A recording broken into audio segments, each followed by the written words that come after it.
What up, everybody? Good morning and a very happy. What up, everybody? Good morning and a very happy Wednesday morning to you all. DK Show coming to you from the TDS Sports Talk studios this morning.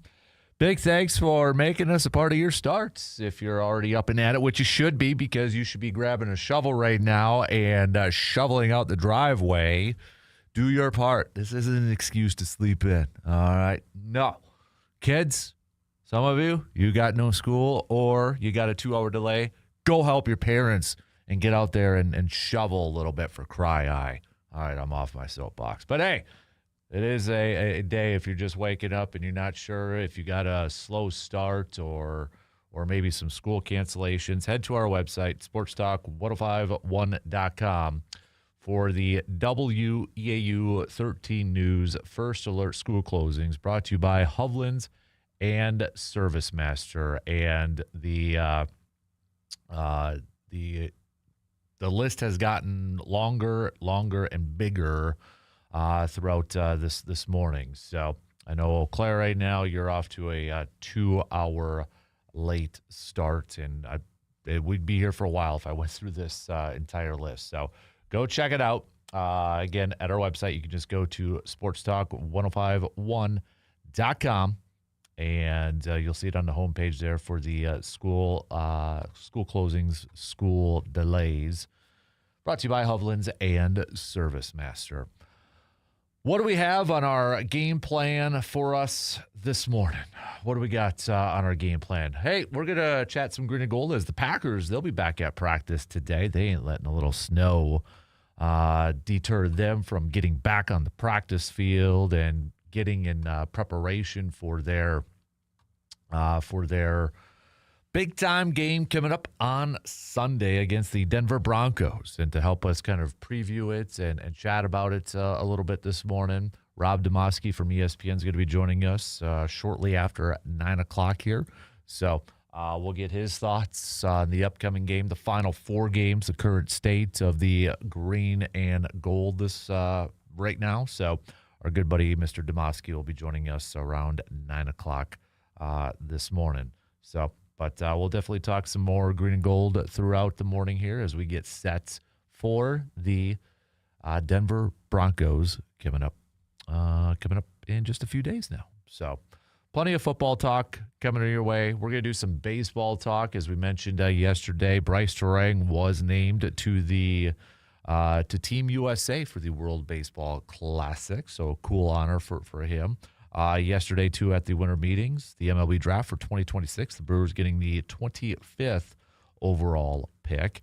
But I didn't think anything would kind of, big free agents wouldn't sign or do anything out there. Nope. Schwarber, he's coming back to the Phillies. So he's signing up a deal, $150 million for 5 years. So staying in the National League, but I guess on one hand, not going back to the Cubs, which was a rumor out there that he could potentially go back to Chicago and such. So, but he's staying with the Phillies. So we'll go through some of the latest rumors and rumblings with winter meetings going on. Edwin Diaz, he's going to the Dodgers after the Mets signed Devin Williams. So got the Dodgers picking up another bullpen arm for the back end of their bullpen. So, but what about Pete Alonso's, the Kyle Tuckers and such?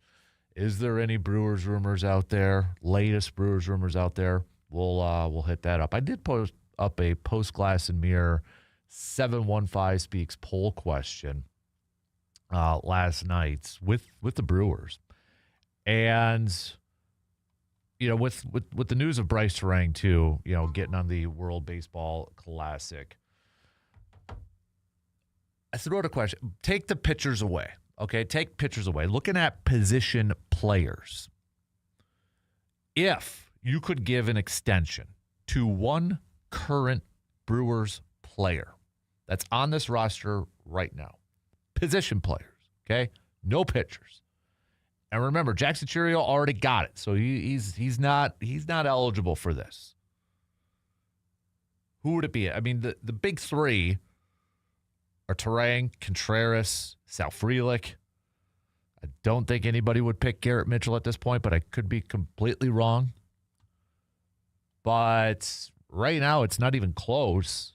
Wide majority going with Contreras. Last I checked right here, it's 70% of the vote went with William Contreras. Then it's Bryce Terang with 21%, and then Sal Frelick in third place. So whether you voted or you didn't vote, tell me why you picked who you picked.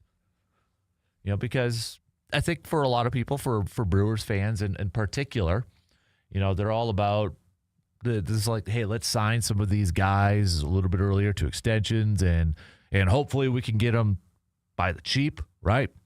So, we saw that with Cheerio. We saw that with Freddie Peralta and such. So if they were to do that, and I know there's some Jacob Mizorowski talk and extension in that, but for this argument, for this discussion, I want to take away the pitchers and kind of look at position players.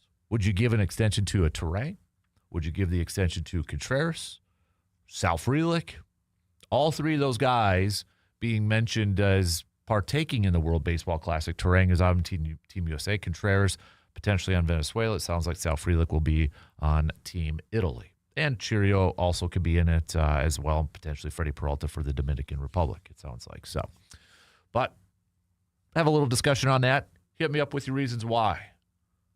Who would you like to see sign up with an extension? And what did Pat Murphy, anybody thinking or hoping that the Brewers would make a change at shortstop? Pat Murphy talked a little bit about Joey Ortiz yesterday. We'll go through some of those comments. And if you are one that would like to see a change at shortstop, you might want to hold your breath. Or maybe don't hold your breath, excuse me, because if you hold your breath, you might be in a world of trouble. So we'll go through that and talk some baseball throughout the morning with the hot stove season getting underway. Also, we'll talk some hoops. We've got Badger basketball back in action tonight, taking on 23rd ranked Nebraska. So along with that, we've got the Blue Golds in action tonight at the Sonntag Center. They're going to be taking on the University of Northwestern Minnesota. Stout men's basketball team is going to be in action as well tonight. So plenty of college basketball action to hit up here this morning. It is a Wild Card Wednesday, so this is where I need your help, everybody that's listening. Wild Card Wednesday means that you are the producer. You get to pick a topic. You're like, hey, I think this is a good topic. Let's discuss with the fellow armchair MVPs out there. Or what do you think about this situation? Whatever. Here's your chance. Wild Card Wednesday. That's what it's all about. Give us a topic. Hit me up with a text. Chime in on the YouTube video stream. What's a topic that you think would be something that we could talk about here this morning? All right? Don't be shy. Don't be nervous. Don't think it's a stupid one. Send those babies on over. It is also a Am I Wrong Wednesday, so give me your take. Give me your sports take. Give me your opinion. And can I say, am I wrong? Am I wrong? All right. Best ones, I will read on the air. So that's your game plan for us this morning. All right. Pitter patter. Let's get at her. Grab a shovel. Put in the earbuds. Do a little manual labor this morning. Drive safe if you're already on the roads. Don't text and drive if you're out there. But let's get things going. We'll talk some football, talk some baseball, talk some hoops, and whatever else you got out there since it is a Wild Card Wednesday. All right, send me those topic ideas. We'll take our first break, and then we'll get things rocking and rolling here this morning. Coming up in just a few minutes.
Again, if you're just getting ready to get going here this morning on this work day, head on over to our website, sportstalk1051.com, and check out the latest school closings and delays. The WEAU 13 News First Alert School Closings brought to you by Hovland's and ServiceMaster. There are some schools that are closed. There are some schools that are delayed. There are some organizations closed or not running. So if you're looking for something in particular, whether it's your school or Meals on Wheels or anything like that, go check out sportstalk1051.com. And it's right on the homepage on the left-hand side there. Scroll down just a little bit, and you'll see the WEAU 13 News First Alert School Closings brought to you by Hovland's and ServiceMaster. All right. Don't forget, it is also a Wild Card Wednesday, so what the heck else is on your mind here this morning? You got something that you think is a good topic at hand? Send them on over, as we just had a texter. Don't have a name, can't give you any credit, saying, what are your thoughts on Colin Cowherd saying that Jordan Love is one quarterback in this league. That's great, but nobody will crown him. I did see that clip. I did see that. Now, I'll start this by saying I'm not the biggest Colin Cowherd fan, and that's okay. I mean, I disagree with a lot of his takes. But I think he sometimes kind of goes one way and does a complete like 180 maybe just a couple days ago or a couple days later and such. So, but, you know, for what I did see the clip yesterday, I saw it on social media, and I just kind of brought it up here again where he said, quote, he is the one quarterback in the league that's great, but nobody will crown him. He's tremendous. So I guess, you know, my thoughts on it, I guess if you're asking, do I feel like he's, you know, the question that I've kind of been seeing people throw out there now when it comes to J-Love, to Jordan Love is he elite? Is he in the elite category? I've seen people start to kind of bring that up in the last few days now. And I don't know. I guess if I were to pick right now, I don't think I would put him in the elites category. Now, when I look at quarterbacks in this league right now who I would put in the elite category, I mean, those are like the Patrick Mahomes, okay? The guys who have won a lot of games, obviously won some big games and some championships and such. I don't think there's too many guys I would say as elite. Like Aaron Rodgers was elite. I wouldn't put Aaron Rodgers as elite right now, but overall in his career, yeah, Aaron Rodgers was an elite quarterback. But when I look at guys right now as elite, I mean, I'd probably put like a Josh Allen in there. And I know Josh Allen hasn't won a Super Bowl or anything like that, but, you know, MVP, defending MVP and such. I don't know if I'd put Jordan Love there yet, but I think he is probably, I mean, if we were to kind of power rank him, I guess is probably the best way to describe this, because power rankings fluctuate, right? They're not the be-all, tell-all. They fluctuate, their opinion pieces. Or kind of put it in a little bit of a tier. Maybe the next level down at this point in time. But I guess I kind of get, I should say kind of get, I do get what Cowherd is saying, to the point that, you know, nobody's really talking about him, or nobody is willing to give him a lot of credit. I mean, we have talked about this how many times this year? If Surveyor Sam's listening right now, he's probably just like banging the table saying, thank you. Because we have talked about at length, Jordan Love, is he the guy? Is he a good quarterback? Et cetera, et cetera, et cetera. So I look at some of the, and this has kind of been, again, yesterday was kind of a day, if you were on social media, to look up, I guess, Jordan Love stats and rankings and where he compares to the rest of the National Football League. And I mean, you look at it from like a Packers dope sheet. Okay, the Packers released their dope sheet, and you look at some of the Jordan Love numbers. I mean, you're talking top 5, top 10. Jordan Love ranks in the top 10 of the NFL in the following passing categories.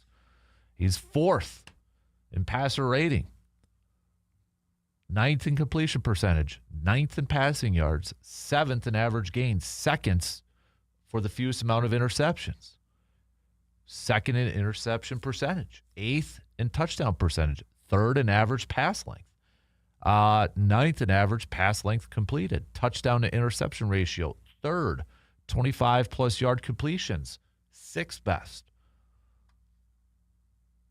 He is putting together a very, very, very good season, a great season, I would say.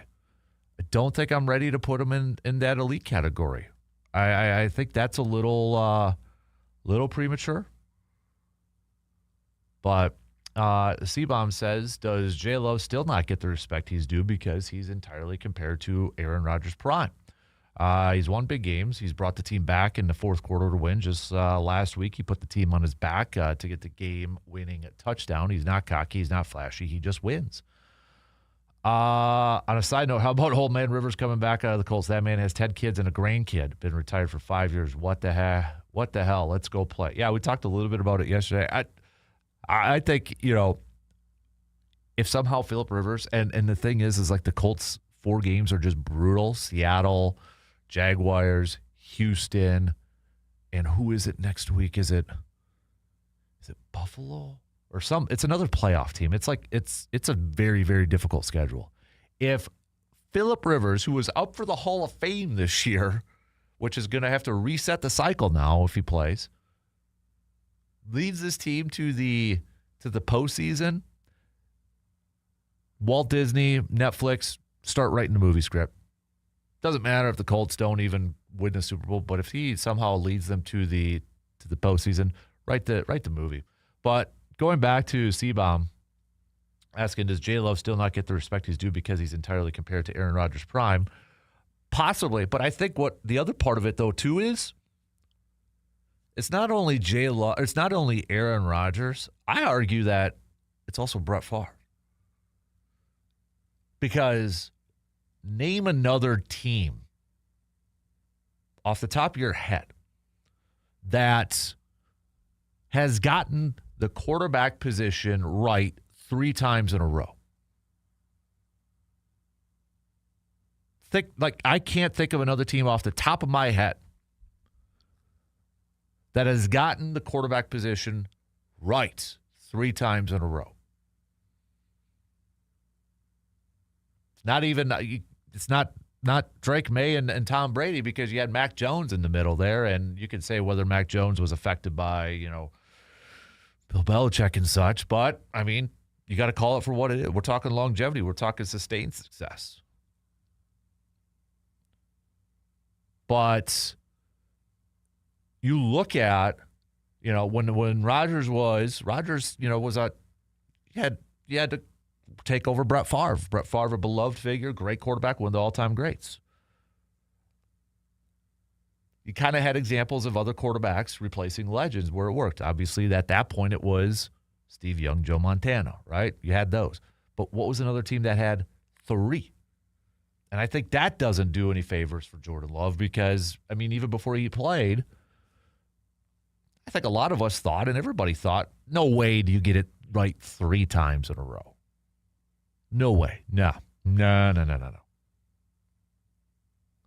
But you're right, C-Bomb. I see people kind of go out there and talk about, well, he hasn't won any big games. Or, well, how many games has he, led fourth quarter behind, comebacks and such, and,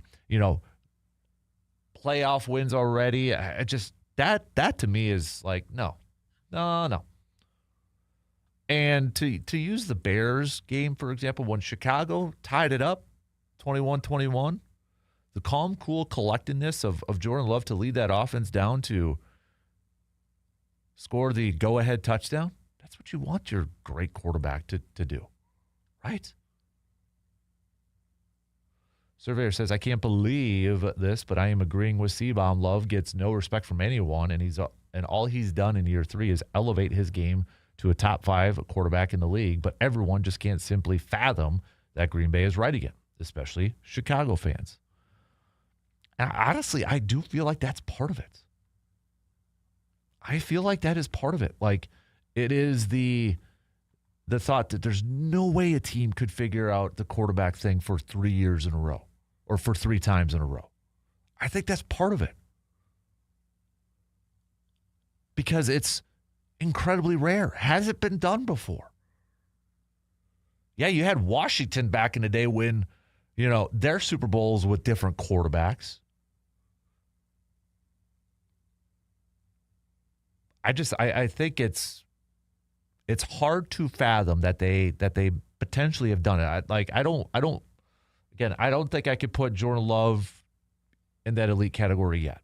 And honestly, I don't think that's fair to Jordan at this point to put him in an elite category. I think, we can give him some flowers. We could give him some praise, but I don't know if it's necessarily fair for Jordan if we label him as elite right away, because then, you're kind of setting that bar incredibly high for him.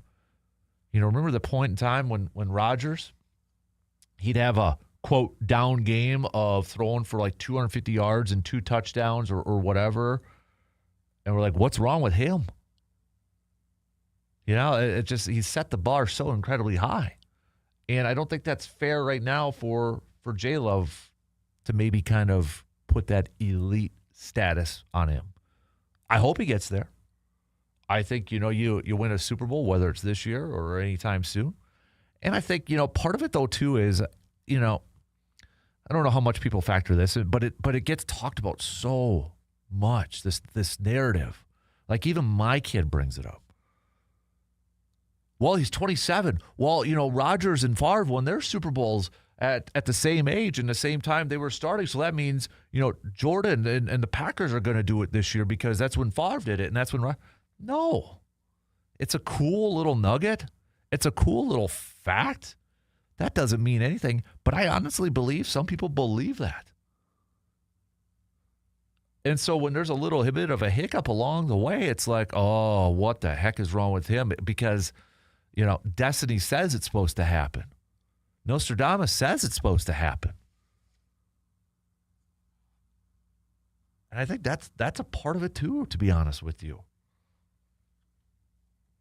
It's just a cool fact. It's just a cool little nugget. So, Mark says, morning, Captain, not sports related, but a quick shout out to our city and town. Snowplow has been out driving around early this morning, and they have at least the main roads cleaned up already. Good call, Mark. Shout out to all of our snowplow drivers and everybody that's out there shoveling, plowed, getting the roads safe and clean for everybody out there. So, yep, I agree. All right. I just hope my street, mine's usually the last one. I'm hoping by the time I get home, it's through so I can finish up the driveway. Got up a little bit earlier this morning, shove out the driveway for the wife. That's what you guys got to do. Get up a little bit early, get to your destination, leave a little early to get to your destination, right? We've been through this before. We live in Wisconsin, guys. Just be safe, okay? All you other people, I'm going to sleep in. Come on. All right, let's take a quick break. Don't need to get on that soapbox again. We'll be back with more coming up after these quick words.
We are officially less than 2 weeks away, baby. Less than 2 weeks away. December 23rd, Tuesday, December 23rd. We're going to be hanging out at the VFW Post at 305, located on Star Avenue, doing the program 6A to 10A for our Festivus with the rest of us episode. Brandon and myself, a tradition unlike any other, hanging out over there. So from 6 a.m. to 10 a.m., if you got the day off and you could have a little brewski, stop by and say hi to Brandon or myself, and I'll buy you a pint of Man Cave Lights. And then after that, from 6A to 10A, $1 domestic mugs, $2 craft mugs. Plus, they got an amazing breakfast over there, too. So if you still got to go to work and you're like, I don't know if I can get away with having a brewski or anything like that, stop by, have some breakfast, hang out with us. And we've got the Feats of Strength between C-Bomb and Surveyor Sam going on at 9 a.m. So when we get closer to that, we will put up a poll question. We're going to ask for your prediction. Who you think is going to win? Is it going to be the defending champion C-Bomb, or can Surveyor come back from his performance last year, the early tap-outs, and take down the defending champ? We shall find out December 23rd. Got a few more texts to get to here. Because don't forget, today is a Wild Card Wednesday. So if you the listener, are a producer, you can send in some topic suggestions and to get the rest of our armchair MVPs, their thoughts out there and such. So, but another texter here, Ben says, did you see that ESPN is going to be premiering the Stuart Scott's 30 for 30 tonight? Who was your favorite ESPN anchor? I think it's got to be Stuart. I think it's got to be Stuart Scott. You want to talk about influential ones? I think, for sports media and such. I mean, I was of the age, I grew up when ESPN first started to really kind of kick it into gear and such. But yeah, it was Stuart Scott's. It was Rich Eisen for me. Those were like watching those two. Kenny Mayne. I love the dry sense of humor and the sarcastic sense of humor from Kenny Mayne. I loved the energy from Stuart Scott. Booyah, for crying out loud. And then you just had Rich Eisen there too. I mean, those are probably my top three. Easily. I have Stuart Scott's book too when he was going through cancer and such too. I have that. So what's the story on Golden? More specific. What do you mean, Coach V? What's the story on Golden? Like his play, snap counts? I know he's dealing with a couple injuries going on right now. Latest is that wrist injury. So not unless there's something else I'm missing, send it on over. We'll see if we can kind of figure it out and such. We've got another one. We got Mark saying, completely agree. I think Jordan Love just has a bigger hill to climb more than any other, because it's not only he's placing Aaron Rodgers, it's continuing the legacy of Packers quarterbacks from the last 30-plus years. I am definitely thankful that we are not going through a different quarterback every couple of years or few years like a lot of teams have to do before they find their one player. Another texter says, why don't other teams follow the Packers model when it comes to bringing on quarterbacks? Do you think having quarterbacks sit for a couple of years is the reason why they have had success with that? I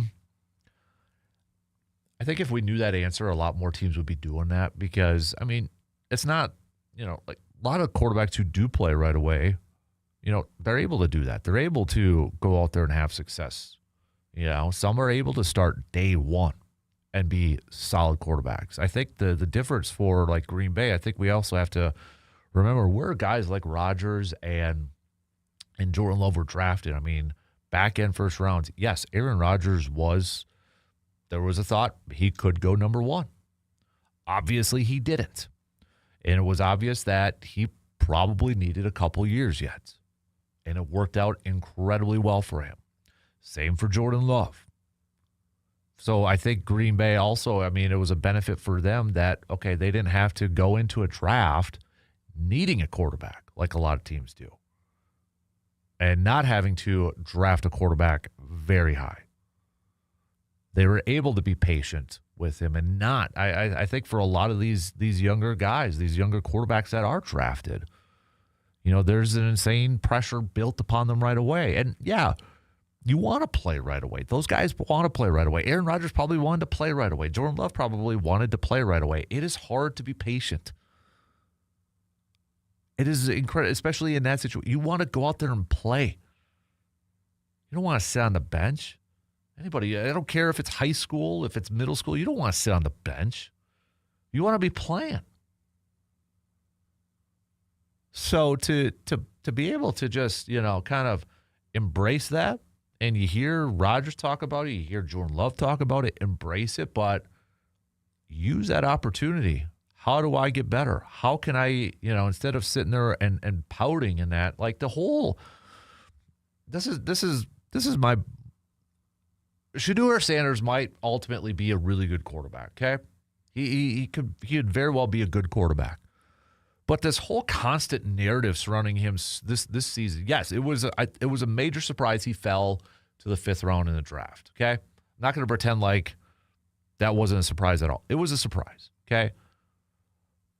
But because he's Deion Sanders' kid, and I love Deion, okay? Deion was one of my favorite players as a kid, okay? But because he was Deion Sanders' kid, there was this constant attention. Why isn't he playing? He should be a starter. He should be a starter. He should be out there. And I get it. Cleveland, they have a weird quarterback situation, depth and all that. But there is nothing wrong to taking a quarterback along slowly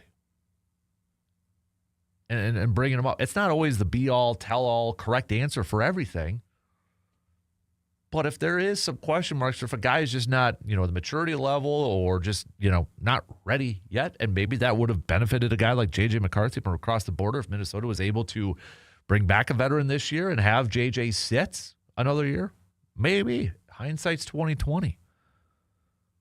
But the whole, Shedeur Sanders stuff out there, I think, to me, is just kind of, ridiculous.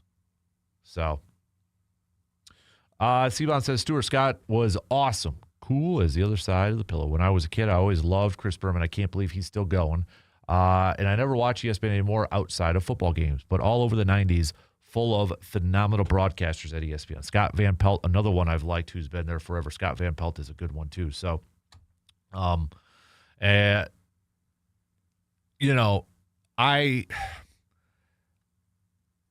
remember as a youngster, that was the station that was always on for me before it just kind of exploded. I mean, ESPN Classic to watch old games. Stump to Schwab, okay?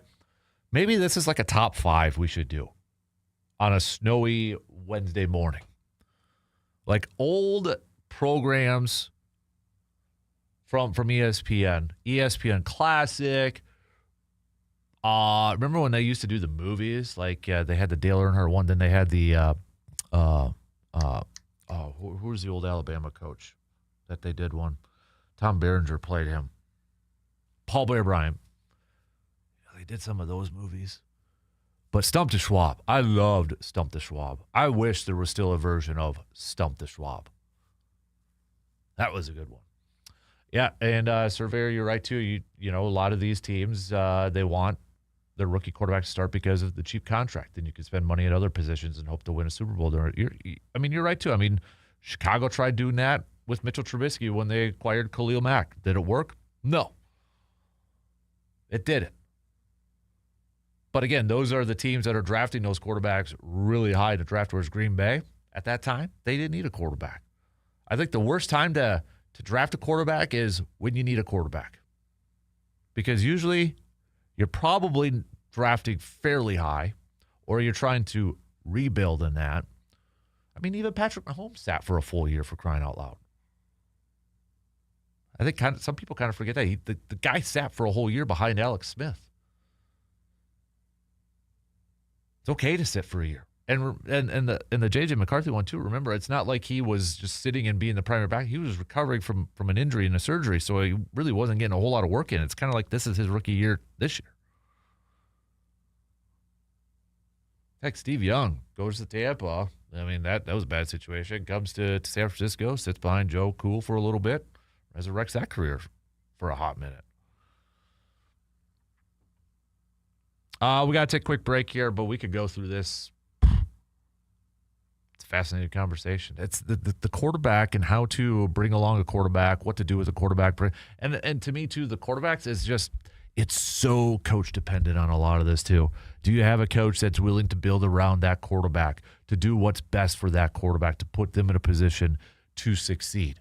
You know, there's so many trickle-down effects to this. Do you have an offensive line that can protect that quarterback so they're not, like, scrambling for their lives?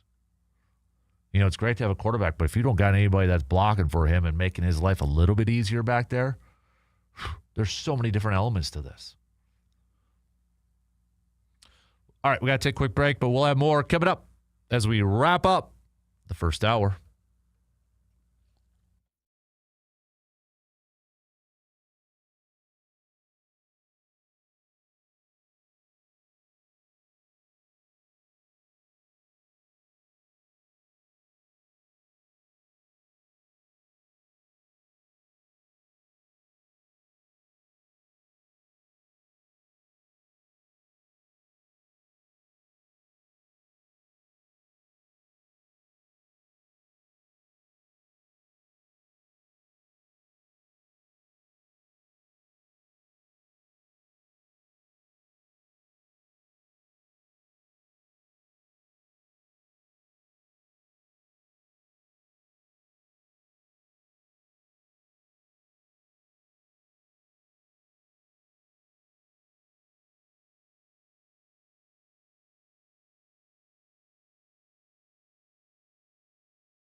Winter activities are here. Skiing, snowboarding, ice skating. Are you ready? Chippewa Valley Orthopedics and Sports Medicine in Eau Claire is here to help you stay active and injury-free this season.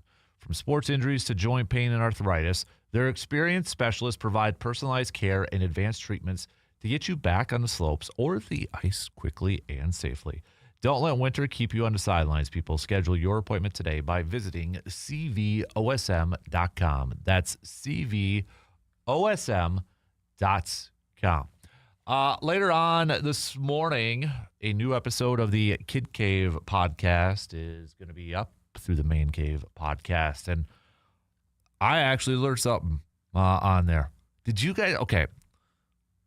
I don't know the age group of people listening right now. I know some in that, but if you played Madden as a kid, I don't know if anybody has this game yet. Do me a favor, look up Madden 99. If you have Madden 99, I mean, we could Google it and it says it. This is how I found out about it from my kid. Mark Chmura was rated 100 in Madden 99. Mark Chmura, a 100 overall grade in Madden, 1999. I was floored when he told me. I had to double check. And Google says it. But if anybody has that game still, I don't know what what would that be? PS1? Would it be PS2? PS1, right? PlayStation 1. But Mark Chmura had a 100 grade. And I mean, Mike Allstott did in 2000. And I had to kind of give him a little bit of a rundown on who Mike Allstott was and such. And he's like, a fullback? I'm like, hey, make fullbacks great again, okay? But Mark Chmura had 100 in Madden. I was flabbergasted at that. Google says it, but I need somebody, if you've got that 99 or if you remember it, Madden 99 Chmura. So, yes, we do, Mark. Mark has volunteered to be the official referee, however, whatever we want to call him for our feats of strength between C-Bomb and Surveyor. So, boys, our good friend Mark is going to be the referee and the official, because that's a good thing, because Brandon's going to have to do play-by-play like he did last year, because I'll probably be in the corner laughing my guts out like I did last year and not able to talk. So, appreciate that, Mark, stepping up and rising to that. So, 13 days away, boys. I hope you got your Rocky IV training montages primed up and you're listening to all that. So, okay. So coming up next hour, we'll talk a little baseball as winter meetings are going on. We had Kyle Schwarber. He's returning to the Phillies, 5 years, $150, $150 million. Edwin Diaz, he's going to the Dodgers. This is after the Dodgers said, hey, we'll probably run it back, or we're comfortable with running it back. Let's run it back with Edwin Diaz too. But Brewers notes, Pat Murphy, he talked a little bit about Joey Ortiz. What did he have to say? And if you are a Brewers fan that would like to see the Brewers move on from Joey Ortiz, don't hold your breath. So, Mark, C-Bomb is issuing you a challenge, by the way.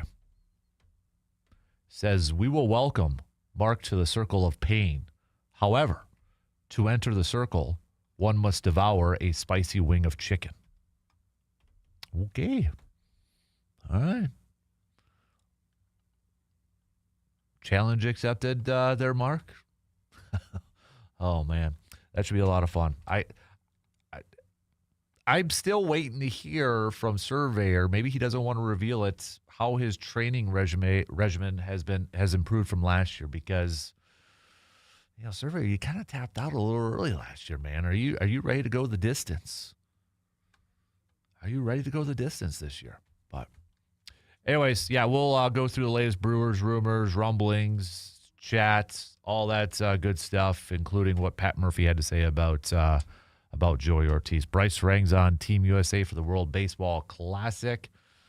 Pretty cool honor. He's pretty stoked about it. Sounds like some other Brewers are going to be on some other teams, like Sal Frelick. Sounds like he's going to be on Team Italy. Caleb Durbin, Pat Murphy also mentioned yesterday that Great Britain interested in adding Caleb Durbin to their squad. Potentially Jackson Churio to Venezuela, along with Contreras and maybe Freddie Peralta to the Dominican Republican team. So definitely Brewers will have some representatives on various teams across the World Baseball Classic. Don't forget, it is also a Tell Me I'm Wrong. All right, tell me I'm wrong about something. Give me your sports take, give me your sports opinion, and say, tell me I'm wrong. It's a Wild Card Wednesday. You got a topic at hand. This is where I'm putting you, the listeners, in that producer seat. We don't have a producer, but I'm putting you in that producer seat. You have a good topic in mind, or you have an interesting topic you think that you'd like to throw out and get everybody's thoughts and opinions on. I'm an open book on this Wild Card Wednesday. All right, so send those babies on over. All right, and we'll throw it out to the rest of our armchair MVPs and get their takes on it. So the surveyor says, oh, I'm ready. Devouring habaneros on the daily. All right. So, okay, shot clock's going to cut me off here in just a few seconds. So we'll kick off the next hour talking some baseball, hot stove season. We'll go through some of the latest rumors and nuggets surrounding the Brewers and Major League Baseball to warm you up on this snowy Wednesday. 1 in, 3 more to go. Second quarter begins in just a few minutes.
Second quarter, second hour, kicking off right now. Big thanks for tuning in and making us a part of your start here this morning. Don't forget to check out our website, sportstalk1051.com, for the latest school closings and delays. The WEAU 13 News First Alert School Closings brought to you by Hovland's and ServiceMaster. We do have quite a few closings and delays in our immediate area and just outside and just on the borders there too. So go check it if you haven't done so yet to see if the kiddos either have the day off or starting off late. And if they do, get them out there, get a shovel in their hands and make them help you clear the driveway, okay? We had to do it as kids. Get those kids out there and let them help you. So, Kevin, up in about 2 hours from now, we're going to be talking with Rob Demovsky from ESPN.com, who covers the Packers. So we'll get his thoughts on the current states of the Packers as they get set for their big-time matchup going up against the Denver Broncos on Sunday. Packers will be returning to practice today in preparation for that big game going up against the Broncos. So it'll be good to catch up again with Mr. Rob Demovsky coming up about 2 hours from now. So it is also a wild card Wednesday, so this is where we kind of put the program in your hands, where you can be the producer. You can throw me some topics, throw me some discussions. I'll throw it out to the rest of the world listening, get their thoughts, get the rest of the Armchair MVP's opinions and thoughts on it. Speaking of opinions, if you've got a sports opinion, a sports take that you'd like to throw out there and see if anybody tells you you're wrong, send them on over, because it is a Am I Wrong Wednesday. So give me your bold sports opinion. Give me your bold sports take where you end it. Am I wrong? Am I wrong? Before we get back to some more football talk, we've got winter meetings going on in Florida. Hot stove season right now for Major League Baseball. You had Kyle Schwarber signing that 5-year, $150 million deal. You had Edwin to go back to the Phillies. You had Edwin Diaz. He's going to the Dodgers and such. So those have kind of been some of the bigger moves. Devin Williams, we know, already signed with the Mets and such. But Pat Murphy talked a little bit with the media as well yesterday. He talked a little bit about Brandon Woodruff coming back to the Brewers. Very typical Pat Murphy comments and such. But when he was asked about Woodruff accepting the qualifying offer and returning to Milwaukee rather than testing free agency, he said, quote, "Woody's not about how much money he can make. Woody's about he knows the scenario he wants to be in, and that's special." Also about Freddie Peralta, he said, quote, "He's due to be a wealthy man, have a lot of acreage if he wants it, maybe some beachfront acreage wherever he wants it, multiple islands." So, but he was also asked about Joey Ortiz, because Joey Ortiz is definitely a player. I think if you ask a lot of Brewers fans out there that, okay, maybe we can use an upgrade on, especially from the offense side. I don't think anybody's denying or arguing, what he brings to the table for a defensive side of things. But this was the full quote. This is from David Gasper. Quote, "Joey is as good as a defender and short as there is in the game. I don't know how the defensive metrics, but was he close? Yeah, so that's not something to just scoff at. Like, oh, well, we need more offensive production. Guess what? He's going to give it to us. He's going to give us more. There's no question. The kid is very capable, and he's going to be a really good offensive player. I mean, obviously, his confidence is a little bit shaken, and people talk about it a lot, so that's affecting him. But Joey's going to be way better. He's a great defender. We can only hope he can defend like that again. And then we've got a second baseman that's pretty dang good."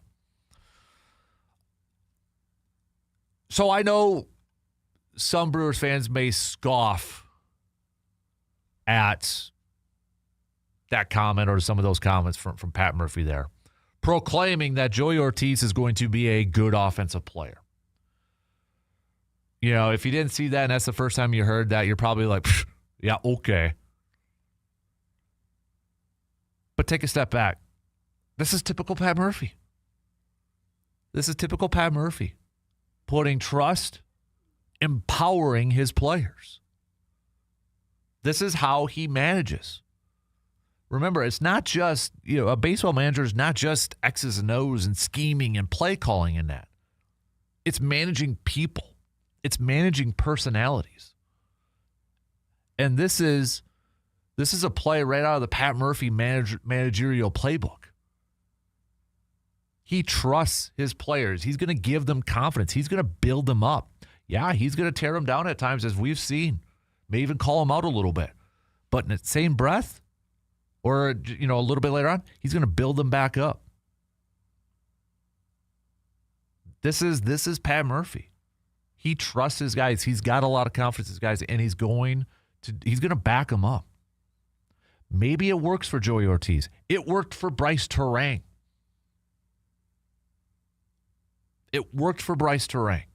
There's examples of that. Will it work for Joey Ortiz? We'll see. I don't know. You don't know. We all don't know. Pat Murphy doesn't know.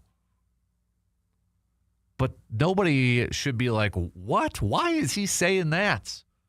Is he watching the same baseball team as we all watched this past year? Where's he coming from? Why? This is Pat Murphy, man. And I don't have a problem with him doing it, saying this. You go back to the season, yeah, he kind of called out Joey Ortiz from the offensive side.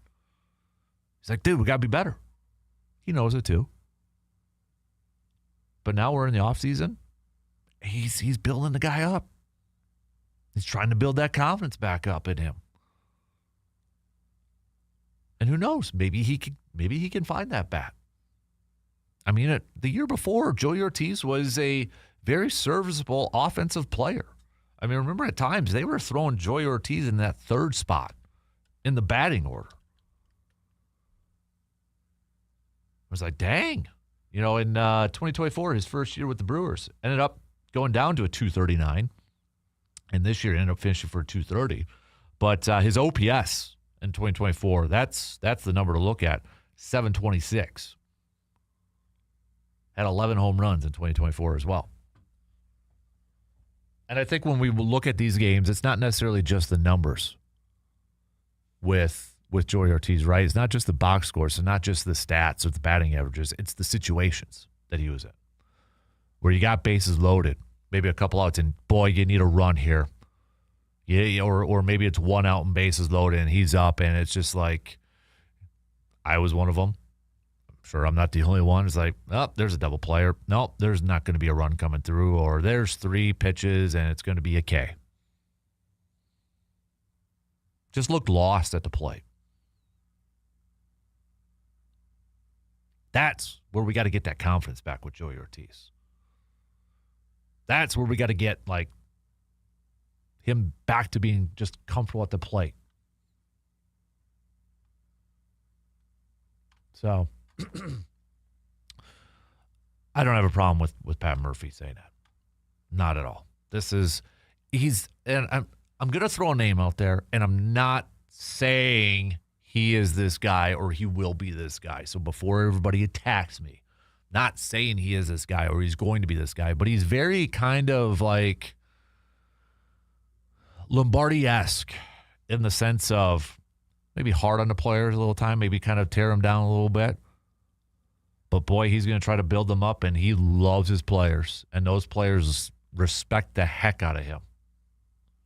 Because we've seen Pemmer, last year, again, just the Joey Ortiz kind of talking about it. Sal Frelick, getting bad base running. He benches him.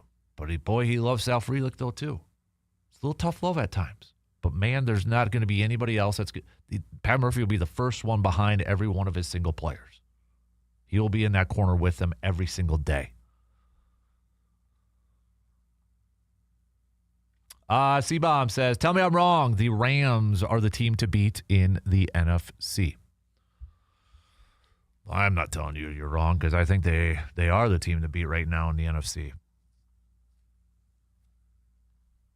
you look at the upcoming Rams schedule here too, and they're going to be tested, kind of like Green Bay. They're going to be tested down here to stretch, but these next 2 weeks is when the Rams are really going to be tested. Got the Lions coming up on Sunday, and then a short week where they got to go to Seattle to take on the Seahawks. Rams, let me see if I've got because we do have playoff clinching scenarios for this weekend. And in the NFC, there's just one potential, and that's the Rams. The Rams clinch a playoff berth with a simple win over the Lions. Shouldn't say it's simple against the Lions, but if they win, they clinch a spot. That's what we've got in the NFC. In the AFC, we've got a couple teams.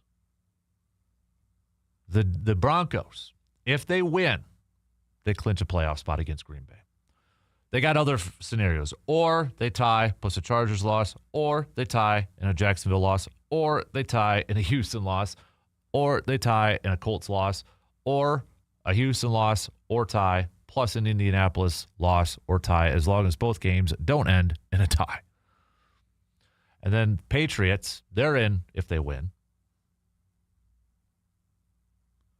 And they actually clinched their division if they win already. They're going up against Buffalo this weekend. They also clinch a playoff berth with a win or a tie and some other scenarios over there too. So we are in clinching season at this point. Surveyor, nobody, at least publicly, said that you were wrong when you declared that Matt LaFleur was the best head coach in the NFC. All right, people. Today's your day. If you want to disagree with Surveyor, Surveyor says, tell me I'm wrong. Matt LaFleur is the best coach in the NFC. Tell him he's wrong if you believe it. All right, hit me up with a text, 715-830-1912, or hit me up on the YouTube stream. Don't text and drive, though. All right. Got another Brewers, quickly going back to the Brewers, another little nugget here, trade interest. Nick Mears, according to The Athletic, is drawing trade interest. He's got 2 more seasons of club control, projected to make about $1.6 million this season. So you got Nick Mears as a potential trade rumor. You have Trevor McGill, and then, of course, Freddie Peralta. Those are 3 Brewers pitchers that have been mentioned as potential trade targets. This comes from Ken Rosenthal and Will Salmon from the Athletic. Little nugget here. It says, in addition to closer Trevor McGill, Nick Mears is another player generating trade interest from Milwaukee's bullpen. Mears, 29, is under club control for 2 more seasons. MLB Trade Rumors projects Mears to make $1.6 million in 2026. Okay, $1.6 million. That's not a reason to trade Nick Mears. No. I think if we put these 3 pitchers in order of most likely to be traded, Peralta, McGill, and Nick Mears, to me, McGill is still the most likely to be traded. He's got a couple years of arbitration, but he's projected to make potentially about $6 million this year, which is a bump in about $5 million. Uribe, I think they're confident in him taking over that closing role. So I think if you trade McGill, you don't trade Nick Mears. I'd probably go McGill, Peralta, and Mears. I get it. I mean, okay, just because there's teams interested in Nick Mears doesn't mean that the Brewers, again, are looking to trade him. Of course, a lot of teams are like, hey, $1.6 million for Nick Mears? Can we try to trade for him? I hope the Brewers don't. I hope the Brewers don't just kind of like deplete their bullpen and their pitching staff. I know they got arms in the waiting and younger arms now, but for $1.6 million for Nick Mears, come on. A couple of years of control yet too? No, you don't need to trade him. No need to trade him.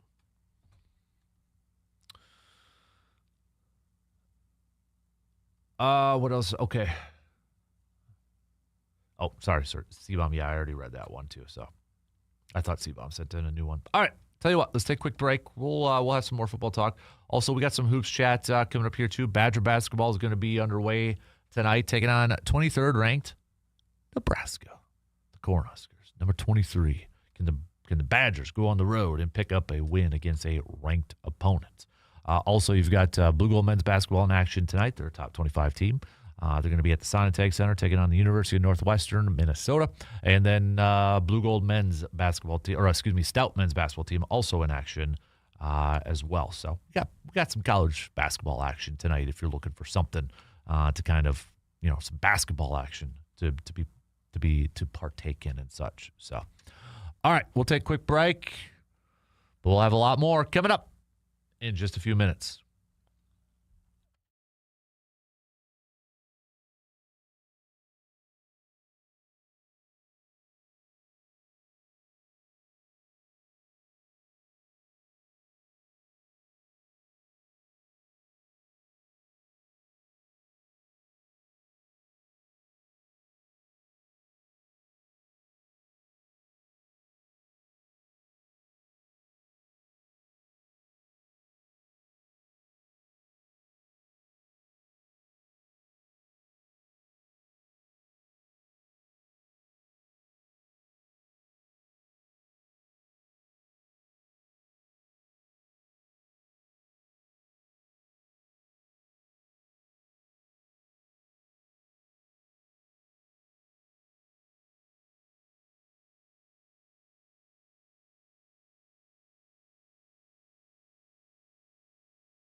Again, reminder, December 23rd. That is less than 2 weeks from today. It is our annual Festivus for the Rest of Us program.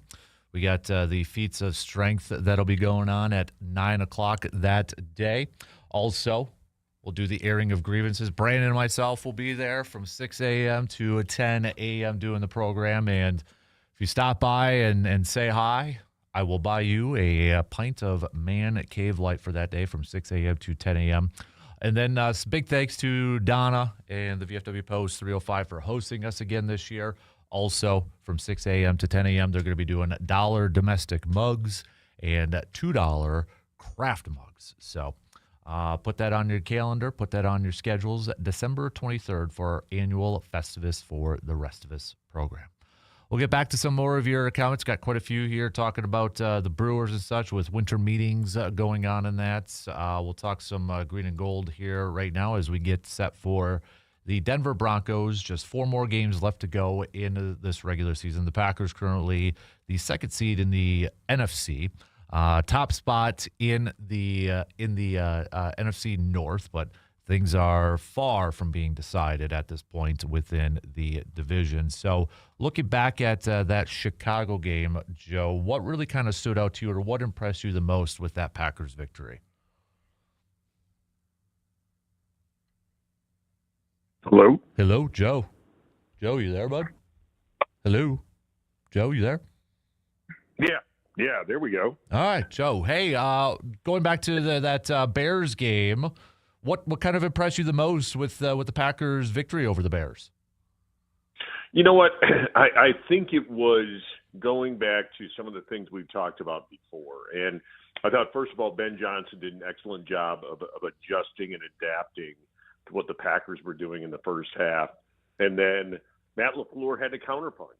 And so when Green Bay's offense this year has been put in a position where they need to have a drive, they were able to do it. And that last drive, again, Packers had several 3-and-outs in that second half. But when they needed, especially over these last 4 games, when they needed to come back and do something late in the game, they've been able to do it. So resiliency, I think this Packer team is showing it. I think there's a really nice rhythm now with Christian Watson and Jordan Love. I think they found a way to really optimize Luke Musgrave more. I think that inside running game for Green Bay has gotten a lot better since Belton's been in there. But I would say resiliency. I think that's the biggest thing. When you start a game out again, and you look at a football game, it's like a boxing match, and you say to yourself, okay, you're going to take some body blows, you're going to take some punches, and then you're going to counter punch. And I think Ben Johnson, and again, this Chicago team is the real deal. Caleb Williams, Ben Johnson, they are the real deal, and I think they're going to be good for a long time. But when you take that counterpunch, what do you do? And I really think Green Bay was very resilient in that game, and I got to tip my hat to the job that Matt LaFleur has done, putting this team in a position to win and knowing when to go all gas and knowing when to put on the brakes sometimes. And again, sometimes the game gets a little sluggish and it looks like the offense isn't necessarily clicking. But again, when they've needed plays, when they've needed drives, Jordan Love and Matt LaFleur have been able to put those drives together. So looking at the defensive line for this Packers team, where's your concern level from that interior defensive line play, especially when it comes to stopping the run going forward? Yeah, that's really, I think, if Green Bay is not going to make it far in the playoffs, I think it's really going to be that running attack. And again, when you look at the Broncos, first of all, J.K. Dobbins lost for the season. He was averaging 5 yards a carry. R.J. Harvey averaging under 4 yards a carry. So the Packers catching a break that Dobbins is hurt. But you look at that interior of the defensive line, and you look at what Chicago was able to do that second half specifically. And again, you had Brinson get some snaps. You had Brooks and Wooden get some snaps, and you had you've got these guys in there. And so Green Bay might have to make some changes moving forward. And I don't know if they're going to make those changes against Denver, but, you might not be able to play cover 2. You might have to go to cover 1 and bringing somebody else into the box to help that interior run defense. So, is it a concern? Yes. But here's the thing, Captain. And again, I think a lot of people look at Devontae Wyatt and say, well, he was such an interior, run stopper. And really, when you look at it, if you go by PFF grades, he really wasn't that great on the run, but he was really good against the pass. His interior pass rush was something that Green Bay is going to continually miss. But here's the thing is, I think Devontae Wyatt knew how to at least beat a double team, and he had gotten to that point where he was playing with more leverage, and just those little things that make a difference. And maybe he wasn't making a tackle, but maybe he was eating up a couple of blockers so that Edgerrin Cooper, Quay Walker, Isaiah McDuffie can come in and make a tackle. So I think Green Bay is going to have to adapt and adjust. And you're hoping too that maybe one of these new guys that they got from the Giants or the Seahawks, one of these new guys, maybe they can step up and make some plays. So, if Green Bay is going to go far, and you look, you got Denver this week, and Denver, middle of the pack as far as rushing offense. So it's not the Bears rushing offense, but middle of the pack. Then you go back to Chicago, and you've got that Bears offensive line, and you've got that Bears running attack. Then you've got Baltimore with Derrick Henry, and then you finish the year with Minnesota. So you've got, arguably, I would say this, that the Broncos, the Bears, and the Ravens are going to try to pound the rock against Green Bay. Look, and again, Bo Nix this week, Bo Nix is tremendous in the fourth quarter. Bo Nix overall, when you look at it statistically, not great, but he's got 5 game-winning drives this year, leads the NFL with that in the fourth quarter. And so, I think Denver's going to look at it and say, let's control the ball, let's run the ball, let's play ahead of the sticks, so to speak. So I think Green Bay is going to have 3 games in a row of where they'll be tested in the running game. And so they're going to have to make some changes. They're going to have to make some they're going to have to adapt to it. And again, if Green Bay has to come out of that 2 deep, that cover 2 shell to bring another man in the box, they're going to have to do that. If we go back to the beginning of the year, we've talked about Jordan Love entering year 3 and growth, and we want to see more and such.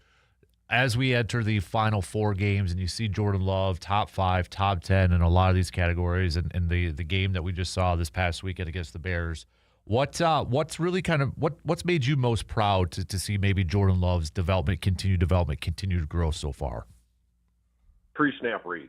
Without question, the what he is seeing pre-snap, and you see him calling audibles. You see him having those subtle nods or looks or gestures to whether it be a Christian Watson, whether it be a Josh Jacobs, moving him around in the backfield. It is that pre-snap read, and it got to the point where we were spoiled as Packer fans because Aaron Rodgers was so smart. Pre-snap read. He put his players in a position to be successful on a regular basis because of the pre-snap read. And I think Jordan Love has really grown in that aspect of the game. And again, tip the hat to Matt LaFleur, tip the hat to Tom Clements, and tip the hat truly probably to Aaron Rodgers, because that was not something Jordan Love was good at coming out of college. He was a gunslinger. He didn't really look at that pre-snap read. He was almost predetermining his reads if you go back to some of his college film.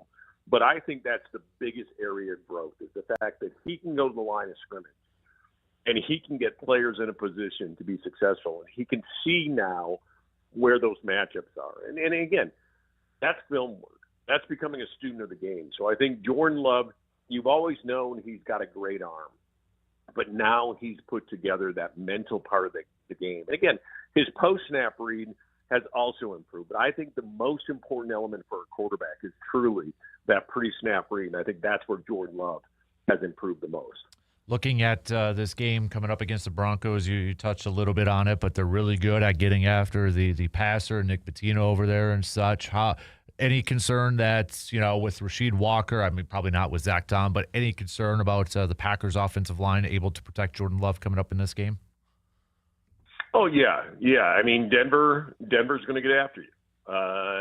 They're going to do what they can to disrupt you. But here's the beauty of it. Again, you look at Jordan Love against the blitz, and you look at it against Chicago, and then you look at it the last 4 games, and he's been excellent. And so if Denver does get after him, and the other thing is Jordan, going back to what he's improved in, it's that pocket presence.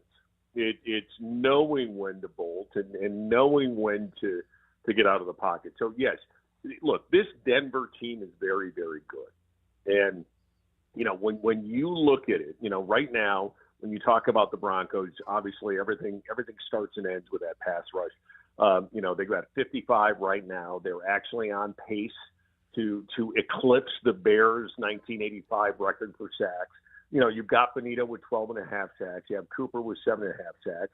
Zach Allen has 6 sacks. So you got a lot of guys in that range that are, 5+ sack level. And so, yeah, it's a concern. The key, though, is going to get the ball out on rhythm.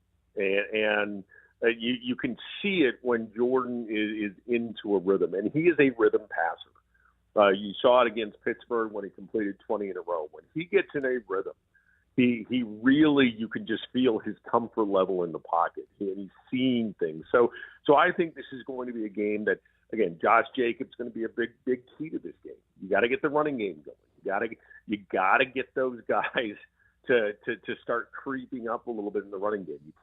You can't let them sit back and then just pin their ears back and come after you. And so you got to establish Josh Jacobs. You got to get the ball out quick. And I think, again, when you see guys wide open, that's concepts. And I think Green Bay needs to do some of those concepts this week. I'd like to see some bunch concepts. I'd like to see more motion. I'd like to see those types of things, especially early on in the clock, because of the fact that then you can start seeing what kind of defense you're going to be facing. So I think this is going to be a test for Matt LaFleur, and I think it's going to be a test for Jordan Love, because look, this Bronco team is the real deal. And when if you look at any of their film this year, they are really loaded at all 3 levels of the defense: defensive line, linebackers, and secondary. And so this is going to be a game. And I think the pre-snap reads, motion, getting Jordan into a rhythm, and getting Josh Jacobs going early is going to be the keys to win. If Green Bay is going to win, those are the keys. Kind of a question mostly for the offseason and such, but from what we've seen lately here, would you have any issue, Packers? I think we all kind of assume Rashawn Gary is going to be done with the Packers after this year, but would you have any issue if they decide to move on from him and maybe bring back Enoch Barre with the way he has been playing on probably a nice new deal coming into free agency next year? Yeah, I like Rashawn Gary. I like, he seems to be a good locker room guy. He seems to be the kind of guy that the players rally around, but look, the production's just not there, especially at that salary level. And it was interesting. It was one of the Packer writers that I follow online, and I'm not really sure. It might have been Andy Herman, even, speaking of Enoch Barre. He was speaking of him in the sense of a Zadarius Smith, when Zadarius Smith was about ready to become a free agent, and his role with the Ravens. And he looked at the guy, you looked at the guy that was situational at best, but putting up some good numbers, putting up some good win rates, and the arrow was pointing up for it. So when you look for Enoch Barre right now, you look at a guy that's kind of got that same trajectory. And you also, again, look, we haven't even talked about Lucas Van Ness in that kind of role as well. So I would have zero problem. And again, Rashawn Gary, 7.5 sacks in the first 7 games of the year, shut out the last 6. And it's the same thing over and over again. And you and I talk about this. When you start getting scouted, when people start seeing what you're doing, if you're having success, the key is what's your counterpunch. What are you going to do to continue to build on that success? And truthfully, Rashawn Gary just has not won many one-on-one battles, especially as the season has progressed and more people have film on him. Zero problem moving on from him. Again, seems like a good locker room guy. He was voted one of the captains going into this season. So I think the team likes him. I think his teammates like him. I think the coaches like him. But the production's not there. And this is the guy who has always tantalized us and teased us with a 3-sack game here and a 2-sack game here, and then all of a sudden disappears for long periods of time. And again, the other thing I noticed with Rashawn Gary is, when Rashawn Gary's on, you can see him setting the edge and staying disciplined. When Rashawn Gary is off, and you saw it several times in that second half against Caleb Williams, he started losing the edge and taking like an internal pass rush rather than staying disciplined and staying outside so you can keep Caleb Williams in the pocket. And you're seeing that now. You're seeing him almost starting to panic and go back to some of the old ways that he was doing things early on in his career. So, bottom line for me, no. This is why you draft and develop. This is why you are constantly looking at who do we have to replace. It's a next guy up mentality. And where the Packers are salary cap wise, they're going to have to make some tough decisions. Elton Jenkins is going to be one of them. I think Rashawn Gary is another easy one for this team to make in the offseason. All right, before we let you go, what's your prediction for this Sunday's game heading over to Denver? You know what? This one's a tough one for me. I'm going to go with the Broncos on this one, and I look at the matchup and all things kind of point, in my opinion, to Denver pulling this one out. So I think I'm going to go with the Broncos. I think it's going to be a close game, and again, most Packer games are relatively close this year. But I'm going to go. This is a 27. 24 ball game, a 31-27 ball game, somewhere in that 3 or 4 point differential. But going with the Broncos, not, and again, I hope I'm wrong, but I'm just looking at the matchups and I'm seeing, this Bronco team, they match up very well against the Green Bay Packers. And that's where I think the Broncos come out with a victory. All right, he's Joe DeGuano. Good stuff as always, Joe. Appreciate it as always. Enjoy the rest of your week, and we'll catch up with you soon. All right, Dan. Take care, brother. You got it. There you go. There's Joe DeGuano joining us here this morning, chatting some green and gold. Hey, we got to take a quick break. We got to play a little catch up. We'll do that right now. We'll be back after these quick words.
This holiday season, give your home a fresh new look with Carpet City Flooring Center in Eau Claire. Whether it's some cozy carpet for the living room, stylish luxury vinyl planks for the dining room, maybe you need to update the man cave or whatever high traffic areas. Maybe you need some vinyl, durable vinyl for that. Carpet City Flooring Center has the perfect flooring to make your home warm and welcoming for family and friends. Their experienced team will help you choose the right style, guide you through the measurements, and provide professional installation, making it easy to get your home ready, maybe for holidays, maybe for some events, or just to do some fantastic updating. So, Carpet City Flooring Center has been helping homeowners in the Eau Claire area transform their spaces for years. Don't wait. Stop by today and see their wide selection or visit online to learn more. Carpet City Flooring Center, bringing warmth, style, and comfort to your home this holiday season. So, all right. Let's. All right. No, just going to go through. I can't say that on the air, but thank you, Chris, for sending that over. Again, quick reminder. I know looks like some schools have kind of changed to the from delays to closings. So we'll make sure to go to our website, sportstalk1051.com. I'm getting sidetracked here because of that couple of texts coming in here that I can't say in the air. Go to our website, sportstalk1051.com, for latest school closings and delays. At WEAU 13 News school closings brought to you by Hovland's and ServiceMaster. So sometimes this happens, right? Where you have some delays that turn into closings, and it looks like some of them are doing that right now. So always stay tuned to that to check it out there. So not sure what the road conditions are like, but if anybody can give me a road condition, because it's been a few hours since I've been on there, let me know. Let me know what the roads are like out there. Hit me up with the text. Okay. Coming up, we do got to play catch up here a little bit, so I got to take another break here, but just some housekeeping stuff here. Coming up at 9, we're going to talk some more Packers with Rob Demovsky from ESPN. He will be joining us, so we'll get to him. We'll talk some more baseball with winter meetings going on.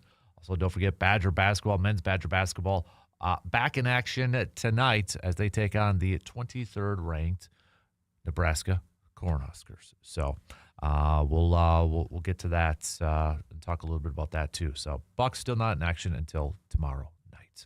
So got Blue Golds men's basketball. They're in action tonight. UW Stout men's basketball team also in action. It is also a Wild Card Wednesday, so it's your chance to play producer for the day. If you've got a topic in mind that you want to throw out to the Armchair MVPs, please do so. Text those on over to 715-830-1912 or hit us up on the video stream. Also, it is I'm not saying, but I'm just saying. Or no, excuse me. Back up. It's Am I Wrong? Am I Wrong Wednesday? Give me a bold sports take. Give me a bold sports opinion and tell me, am I wrong? Am I wrong for thinking this? Am I wrong for saying this? All right, we'll take a break and wrap up the second hour before we get into halftime. Coming up after these few words.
Just a couple minutes left to the top of the hour, so we'll get back to some more of your thoughts, opinions, texts on your Am I Wrongs, on your Wildcard Wednesdays. Packers are going to be back at practice today, too, so we should get a good gauge of who's healthy, who's able to go. I don't think there was any major injuries to be coming out of that game for the Bears, right? I don't think anybody left. Could be wrong, but surveyor says main roads, wide open side streets yet to be touched. Am I wrong? Or is Sean Mannion the reason Jordan Love has elevated his game to what it is today? I think that is a very, very, very good point, surveyor. Sean Mannion, the first-year quarterbacks coach, was with the team last year, kind of on-the-job training. So I like it. So, nice. C-Bomb said, ran into Rob Demovsky and his wife in Shields about a month ago. He was great. Stopped and talked for a bit. Was in town to see his son. Had to fly out to Pittsburgh to cover the Steelers game. That's nice. So, thank you for the Batman. Lynn John says, out plowing made roads are fairly decent. Side roads are not so good. Just got to use your head. Right? Exactly. So, good tip there from John. Hey, reminder too. If you waited to get some new tires to do some battle against some snow-covered roads and such, you should be making your appointment with AJM Automotive in Eau Claire right now. Plus, AJM Automotive, they offer plowing services too. What doesn't AJM Automotive do? They can help you tune up your snowblower over there as well. So maybe you're getting ready for some holiday traveling and you got to get those brakes checked. Maybe you need to get some new tires. I got those new tires in my truck, a couple months ago now. I could tell a difference driving on the road. They're sweet looking and they get the job done. So AJM Automotive, their expert technicians will make sure your vehicle is prepared for snow, ice, and those long trips. Just give them a call, 715-835-9523. Don't forget, they do offer towing services too. So I got to imagine the crew at AJM Automotive, they've been probably pretty busy here in the last couple weeks. So I also got to get my truck in to get some tire sensors fixed up. So they're going to be helping me out with that too. I got to make my appointment with them over there. But again, put this number in your cell phone. Always save it, 715-835-9523. AJM Automotive, located 1919 Brackett Avenue in Eau Claire. All right, shot clock is going to cut me off here in 10 seconds. So we'll get back to some more baseball talk, get back to some more football talk, and whatever else are you armchair MVPs. If you got a topic in mind, send it on over, all right? Halftime, 2 in, 2 to go. We got news updates, and we'll be back in just a little bit.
Halftime is over.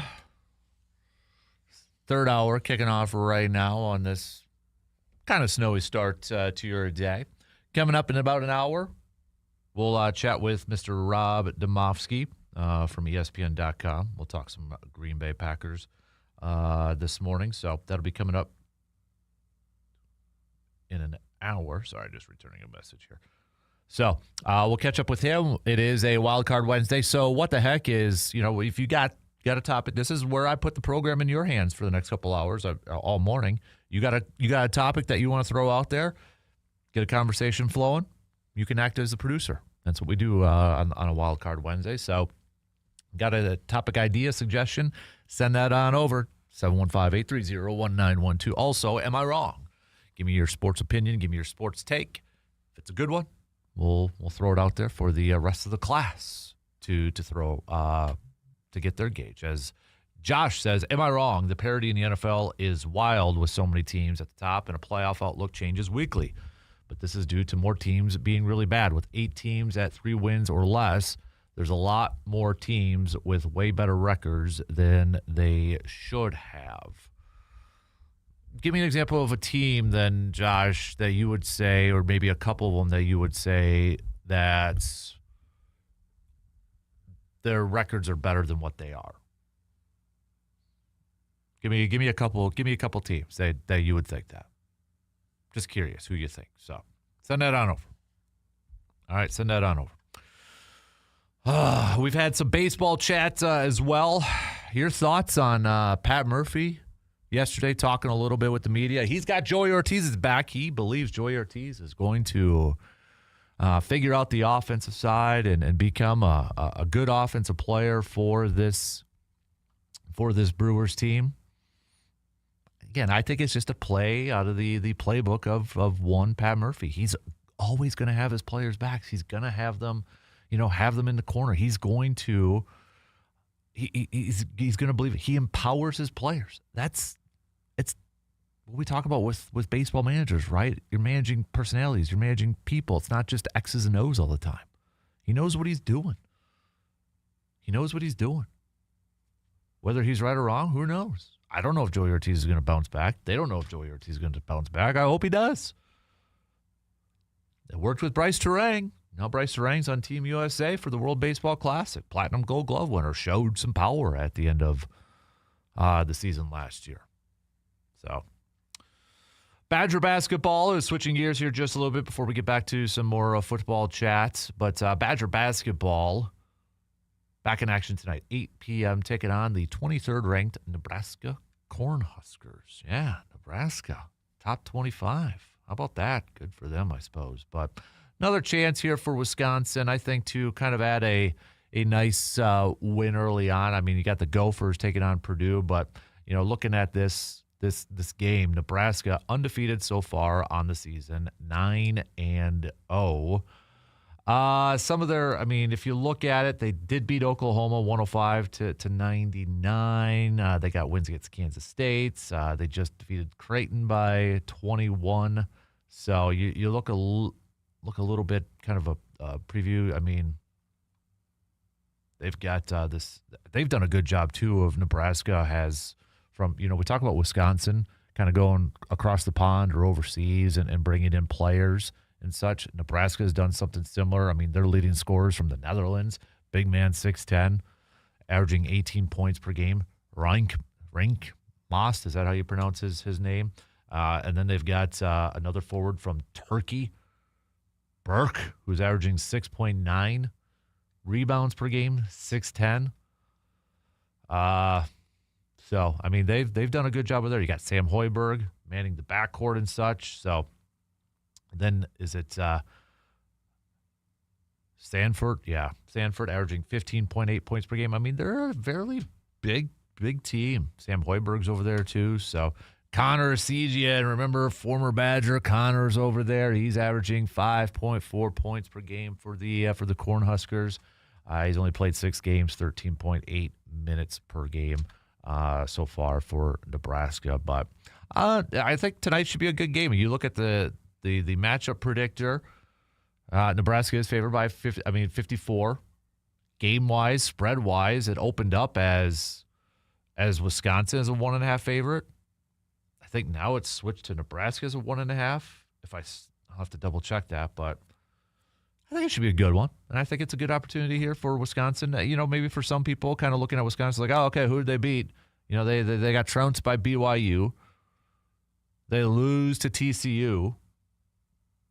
Probably looking for maybe kind of an early signature type of win.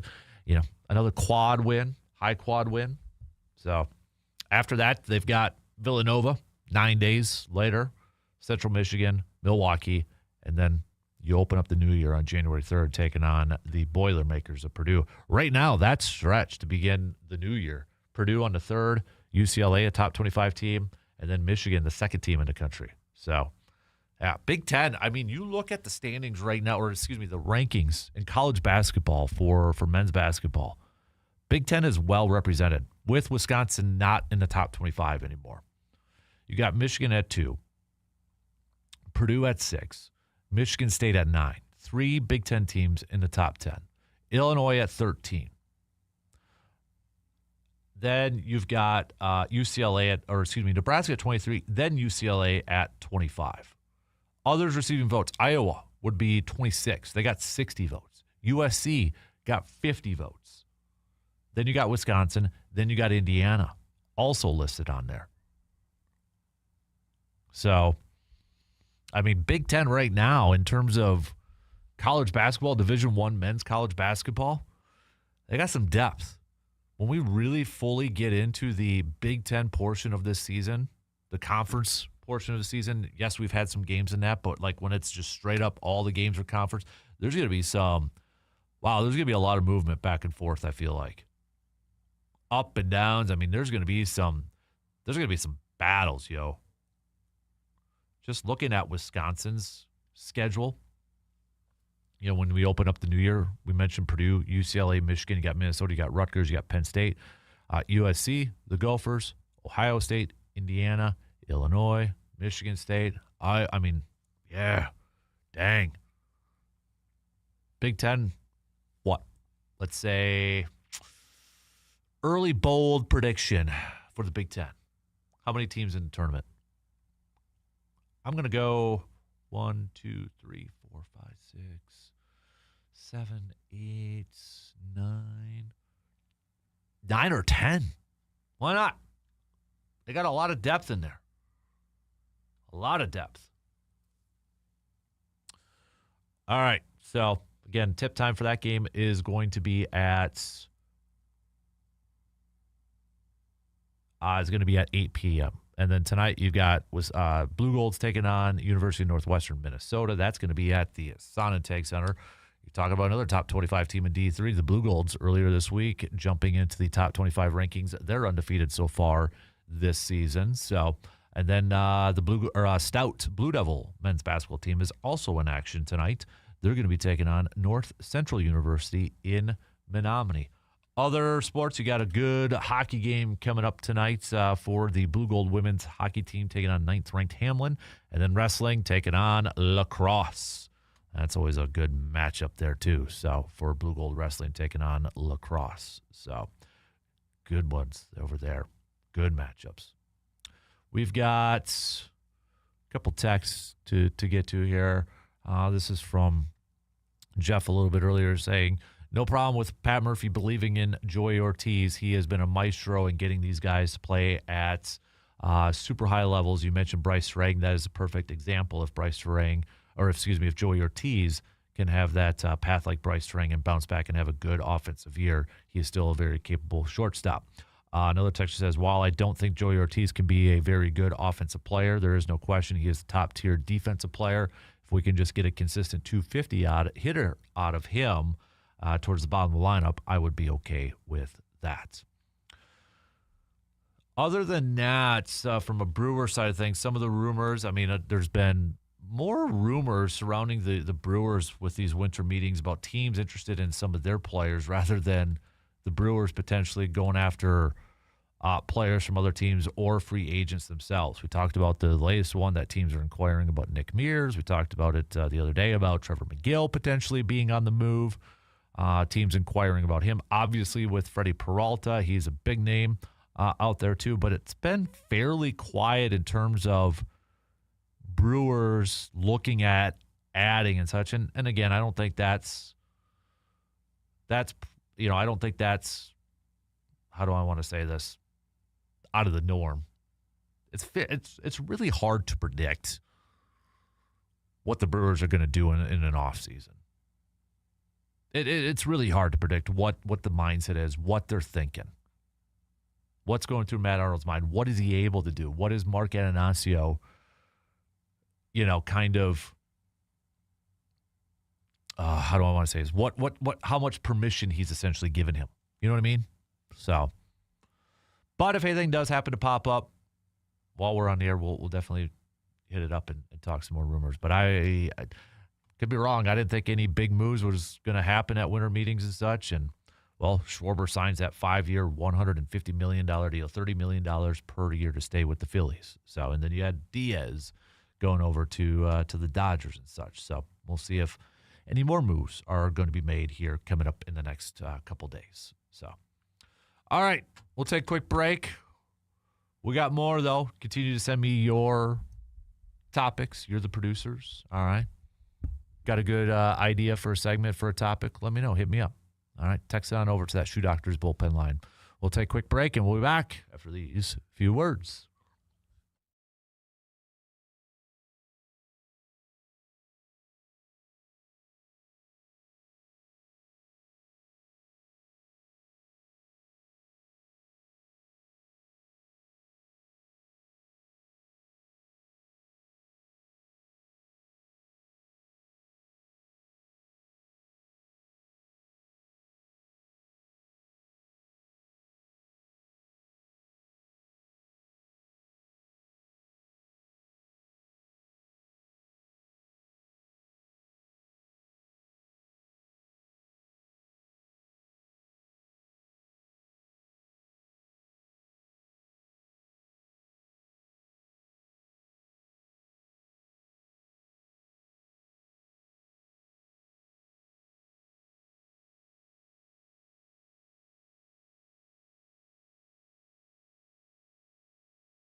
Packers are going to be returning to practice later on today in preparation for their big-time matchup against the Denver Broncos this Sunday afternoon. Just 4 games left to go in the regular season here. So, latest MVP odds in the NFL. Would it surprise you? Maybe not for some, but maybe for some, that Jordan Love is top 3 right now. Now, I don't think he's going to win it. I don't think there's enough time. Matthew Stafford right now is the odds-on favorite if we look at like DraftKings and such.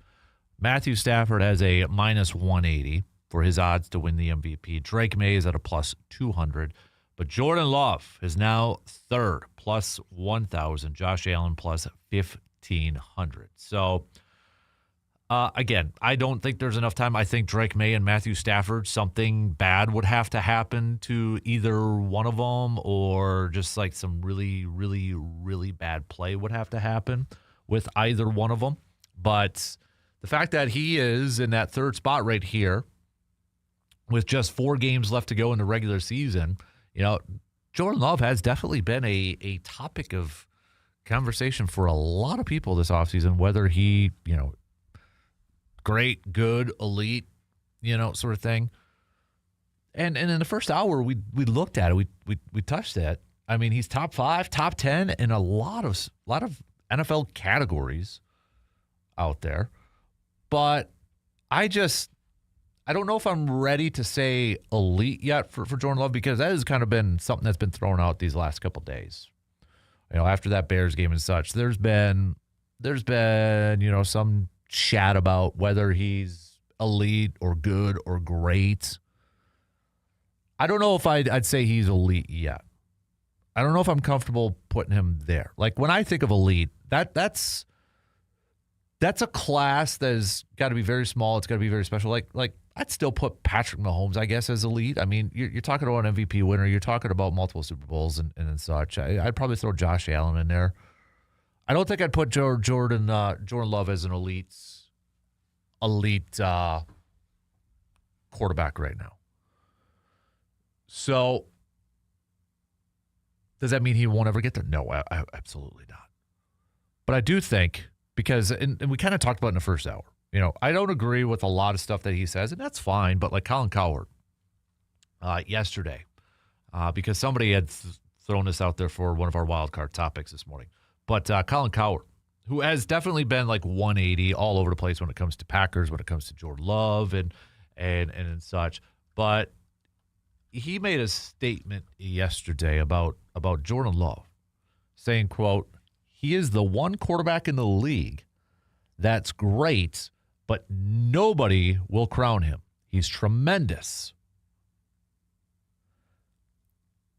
I think it's fair to say, I think what essentially he's saying is that Jordan Love's a really good quarterback and nobody's willing to admit it. Or a lot of people aren't willing to admit it, or a lot of people aren't willing to acknowledge that or talk about it, however you want to phrase it. And I think there's some merit to that. And it kind of, when we were hitting it up in the first hour and such, we were kind of like, well, why? Why is maybe some fans not ready to give him his flowers, to crown him, however you want to phrase it. And I just feel like some of it has to deal with there is a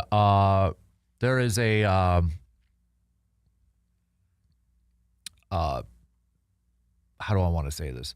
Maybe like an idea, maybe like a thought that there's no way that Green Bay could find a quarterback for the third straight time. I think there's that kind of inadvertent uphill battle for Love to kind of get up there. Like, because when Rodgers came in, he's got to replace a legend. There's, that's going to be way high, way too high for him to come. He could be good, but he's not going to replace a legend. And then it's a debate. Was Rodgers better than Favre? For some, yes. For some, no. But it's a debate. So not only did Rodgers come in and replace a legend, he won more MVPs than that legend, won the same amount of Super Bowls, didn't go to the same amount of Super Bowls as Favre, and then, set a bunch of records. So it's like Favre sets the bar high, Rodgers sets it incredibly high. Not only does Love have to do that, but I also feel like it's like, okay, not only, setting the bar up against what Rodgers did, but what Favre did. Because I can't think of another team off the top of my head where you've seen a franchise have back-to-back-to-back good quarterbacks, great quarterbacks. I don't know if Jordan Love's going to be a Hall of Famer. That is way, way, way, way, way too early to even kind of forecast or even discuss. I don't know. I don't know if he's going to win a Super Bowl. I hope he wins multiple Super Bowls. But I think that's part of it where it's like there's this inadvertent belief or thought like there's no way did Green Bay find another quarterback. That's not possible. They didn't do that. You can't do that. That's unheard of. I mean, I'm going to feel sorry for whoever it is that's going to have to come in and replace Jordan Love. If Jordan Love continues this trend, and let's say Jordan Love brings a championship back to Green Bay, that pressure for the ensuing quarterbacks is just going to continue to get bigger and bigger and bigger. Like, okay, the streak, got to keep that streak of finding that quarterback. It's going to get tougher and tougher and tougher for whoever that next person is. Assuming Jordan Love continues this trend. Because whoever that fourth person is, they're going to have to not only replace Love, but you got the Rodgers and you got the Favre thing. I got to imagine there's definitely been no team that has found 4 in a row. But I think that's part of it, because there's this thought, no way will they get. I mean, we said it as fans, for crying out loud, when Rodgers was there. Right? I mean, towards the end, we were like, hey, embrace this time because they're not good. They ain't going to do it a third time in a row. Find a quarterback for a third time in a row. We said this. The odds weren't there. It wasn't going to happen.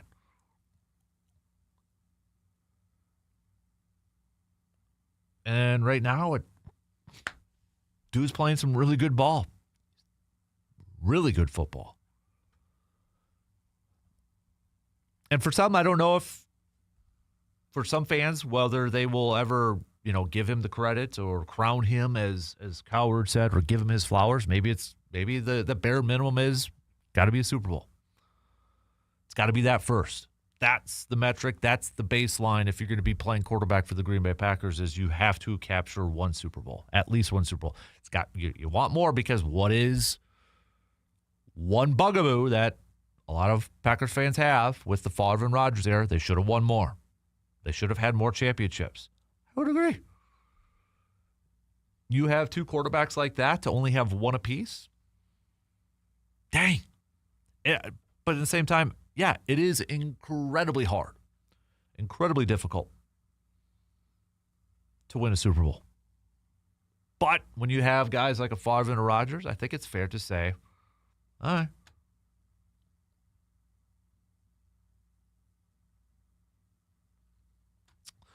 All right, we'll take a quick break here. Continue to send us your thoughts. What are your am I wrongs? What are your am I wrongs? All right, text those on over, 715-830-1912. We'll take a quick break, and we'll be back with more coming up after these quick words.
Make your holidays merry and bright with a trip to Hy-Vee in Eau Claire. From fresh holiday hams and turkeys to seasonal produce, bakery treats, and all your favorite pantry staples, Hy-Vee has everything you need for festive meals and gatherings. Their friendly staff is ready to help you find the perfect ingredients, and weekly specials make holiday shopping easy on your budget. Hy-Vee in Eau Claire, bringing freshness, value, and cheer to your kitchen this season. So Surveyor, we did have somebody mention Ben Johnson. Let me get was it the Brandon Wolf on YouTube? I hate to say it, but I think Ben Johnson is the best coach in the NFC. You look at the season they're having; they're winning the close games they lost last year. So we mentioned that a little earlier, and then Surveyor's got a lengthy rant for this one. He hasn't been a head coach for a year, played a last place schedule, and he's had multiple high draft picks on his team because the Bears have stunk for decades. Congratulations, Ben, for taking an insanely stacked roster in Detroit and actually using the endless talent they acquired in a very good way. But your trick plays and moxie with going for it on fourth down ended up biting you in the butt, only for you to tuck tail and run to the dingy, poverty-driven lights of Chicago. In Chicago, you have a generational talent at quarterback, and yet the man can't stand in the pocket and throw the ball. Caleb is still garbage. Can only throw rolling out using play action, and Ben Johnson has even called him out on it. Congratulations on being good at play calling. I will give you that. He is a great play caller, but the man has not proven anything other than getting a talented roster again to play to. What they should be playing, or getting them to play to what they should be playing at. But that team will go nowhere unless Ben coaches up Caleb. Let's see some sustained success in an actual tough schedule over the next few years, and then you can talk. But don't crown Ben Johnson for winning absolutely nothing. Right now, you would be the 7th seed, and Detroit is nipping at your heels. I still don't think they even make the playoffs. Final thing, that stupid slogan of yours, bear down, sounds like something you do after you spent the week at Grandpa's dairy farm eating nothing but cheddar cheese, venison summer sausage, and whole milk. The Bears are trash. Ben Johnson is nothing more than a troll. And the city of Chicago is a post-apocalyptic wasteland. Oh, I feel better now. Wow, Surveyor. That just come off the top of your head, too, man. Yeah, I mean, you feel like you've just been holding that in. Man, coming in hot with that one. Whew. If anything, if you just tune in, you're like, what the heck are you guys talking about? So Surveyor yesterday threw out a question that said, and he kind of turned it into a tell me I'm wrong. Tell me I'm wrong that Matt LaFleur is the best coach in the NFC right now. So he wants to know if anybody will tell him he's wrong. I don't know if I'd pick Ben Johnson either. No, I would not pick Ben Johnson. I shouldn't say I don't know. I would not pick Ben Johnson myself. If you want to pick Sean McVay, I'd pick Sean McVay. He would be in that conversation for me. I would throw Kyle Shanahan into that equation. I mean, you're talking about two NFC coaches that have been to Super Bowl. Sean McVay has won one. So, I mean, I think you look at those guys and you look at the sustained success, postseason success. Shanahan getting to a couple Super Bowls, losing both of them, but McVay getting the ultimate prize with one. And yes, that was the year they acquired, Matthew Stafford. They brought in a lot of trades. Was it Jalen Ramsey that year, or was it the Von Miller one they had that year? I think it was actually Von Miller. Odell Beckham Jr., then he ends up getting hurt. Cooper Kupp was at his, fantastic year and such. So, yes, great talent and such, but still, they got the championship, right? So, I mean, if there was anybody that we wanted to throw up against LaFleur, I mean, I would look at McVay and Kyle Shanahan just strictly from the NFC side of things first. I would not put Ben Johnson up there.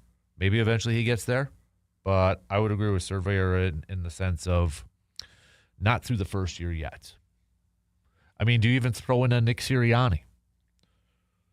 I'm not a Nick Sirianni fan, but if we're looking at numbers, Nick Sirianni, if you use Matt LaFleur's win percentage and such, Nick Sirianni's 6th, and he has a Super Bowl from last year. Yeah, loaded team, and he had great coordinators too, but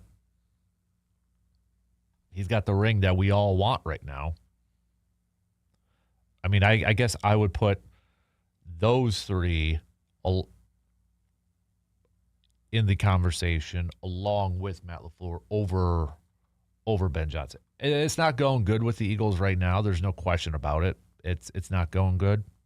They're still probably going to make the playoffs, but yeah, I think if you look at it from the last few years for a bigger sample size, I'd throw those guys into that conversation over Ben Johnson right now. Just my opinion, though. So, just my opinion. We've got a couple more texts here. Tell me I'm wrong. Jordan Love will win multiple MVPs at some point in his career. That comes from Matt on the texting line. I'm not going to tell you you're wrong because I think if he continues to ascend the way that he's going, I think, yeah, he puts himself in that position. Now, I think it is also, you think about it, though, a lot of the quarterbacks in the league that have not won MVPs in their careers, and there's some really good ones. Like Drew Brees never won an MVP. Okay? You'd think a guy like Drew Brees would have won an MVP. He never won MVP. He also was dealing with Aaron Rodgers through his prime and such, too. Yes, I know there's a debate. Was it 2011? Some people thought Brees should have won it. I think it was 2011 when Rodgers won his first one. Josh Allen just won his first one. Lamar's got a couple. The MVP one, they're so hard to gauge. Like Matthew Stafford, if he wins this year, that'll be his first one. Joe Burrow, I mean, Jordan Love's going to have to probably combat Joe Burrow. I mean, MVP, though, too, is like team success as well. You know, it's a quarterback award, but it's also your team's got to be good, right? Your team's got to go to the playoffs. So Joe Burrow's going to be in that conversation, but they need the Bengals to be a playoff team too. But I'm not going to tell you it's not really I'm not going to tell you a rock because I think it's possible. I think Green Bay is going to be a perennial playoff contender for the next few years, and if Jordan Love continues to play at a high level, yeah, I think he can be in a conversation. Right now, he's got the third best odds according to DraftKings. So no, I can't tell you that you're wrong, man. I can't. Sam says, "Tell me I'm wrong. Bryce Terang is going to open up the season as the starting shortstop for the Milwaukee Brewers." Can I go a little caveat on this one? If they sign or get a third baseman, a power-hitting third baseman, a starting third baseman, then I would agree. Because then I think they move Caleb Durbin to second, a little bit more of his natural spot, and then they go back to Bryce Terang at short. On the flip side, I don't know if this is where you're coming from, but, you know, you go back to spring training last year, and, I mean, they were throwing Ortiz over there at second and Terang at short until Terang had the shoulder soreness. But, yeah, I think a lot of it is going to be dependent on whether the Brewers actually get a power-hitting starting third baseman. If they do that, Durbin goes to second, Terang goes to short. Joey Ortiz is your defensive replacement for maybe third at that point. Kind of maybe, you know, is this, tell me I'm wrong maybe.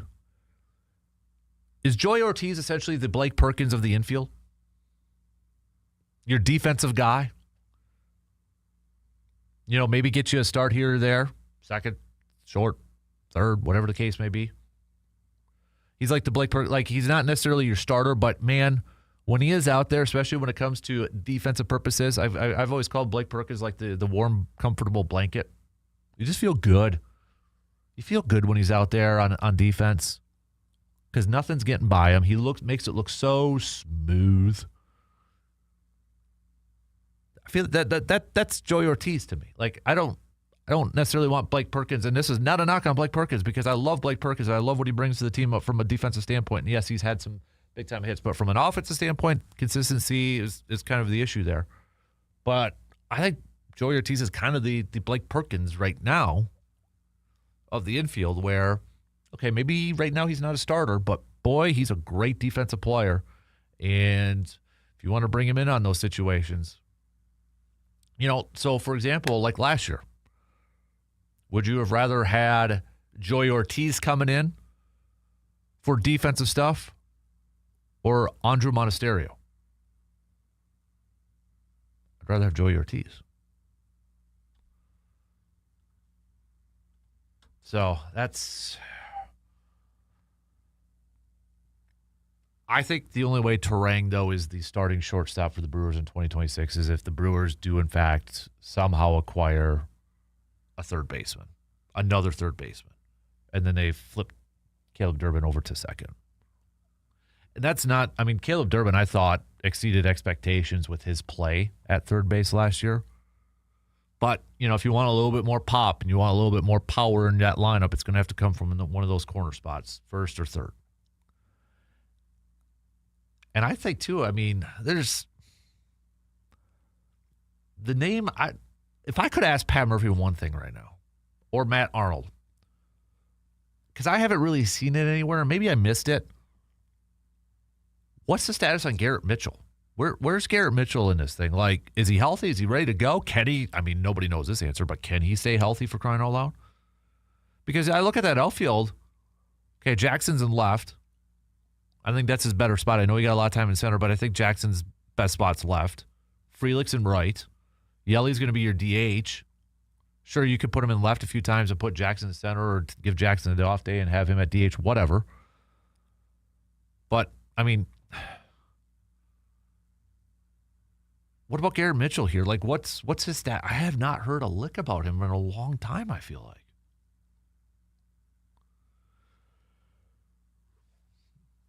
Tim in the Cooley region, tell me I'm wrong that the rich get richer in Major League Baseball as the Dodgers continue to spend money on players like drunken sailors and will not be fixed anytime soon so smaller markets can compete. I believe college football is headed the same way as Mark Cuban spent his money to get Indiana to number one. He who spends the most will compete for the title. Interesting comparison with Indiana and money. We complain about, we complain about what's going on in Major League Baseball. Yet you look at, Indiana, Mark Cuban and money. Like, I kind of want Indiana to win. I'm kind of rooting for Indiana. But when you put it that way, if it's all based off money, it's like, dang, I don't want to root for the team that spends the most, But, all right, we got to take our final break for this hour. But we'll be right back in just a few minutes to close up the third quarter.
Coming up just past the top of the hour, we're going to get back to some green and gold chats. Rob Demovsky from ESPN.com will be joining us, taking a look at the upcoming matchup against the Denver Broncos on Sunday.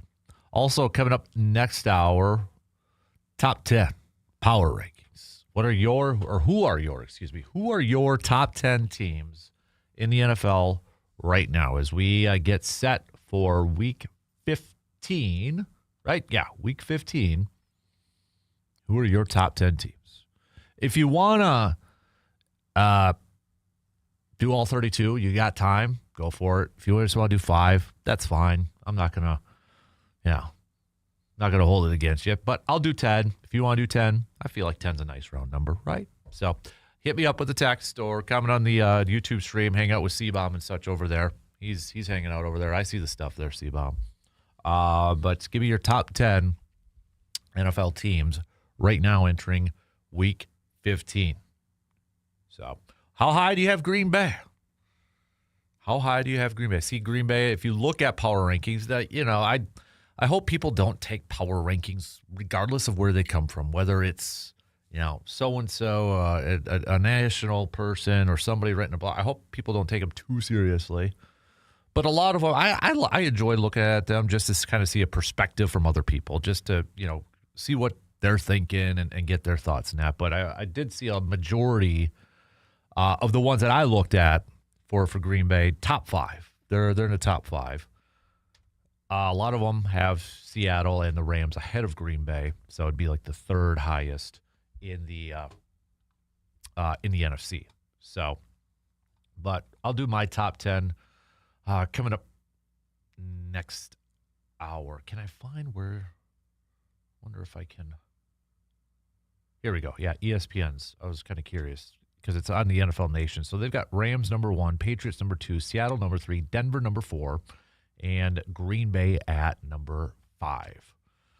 As our friend Rob, who we're going to be chatting with here in a few minutes, noted on this, as good as the Packers have been on defense, 4th in fewest yards allowed and 6th in fewest points allowed, they're not taking the ball away like they did in 2024. A year after which they forced 31 turnovers, they have just 12, which includes 1 special teams fumble recovery. Packers had 17 interceptions last season and only 7 so far this season, including just 1 by Keyshawn Nixon to end Sunday's game against the Bears. So, yeah. So, again, another top 5 pick for Green Bay. And this is kind of the top 5 that I've seen all over the place. I've seen some where the Seahawks are above the Rams, where it's like Patriots and Broncos are at the top 2.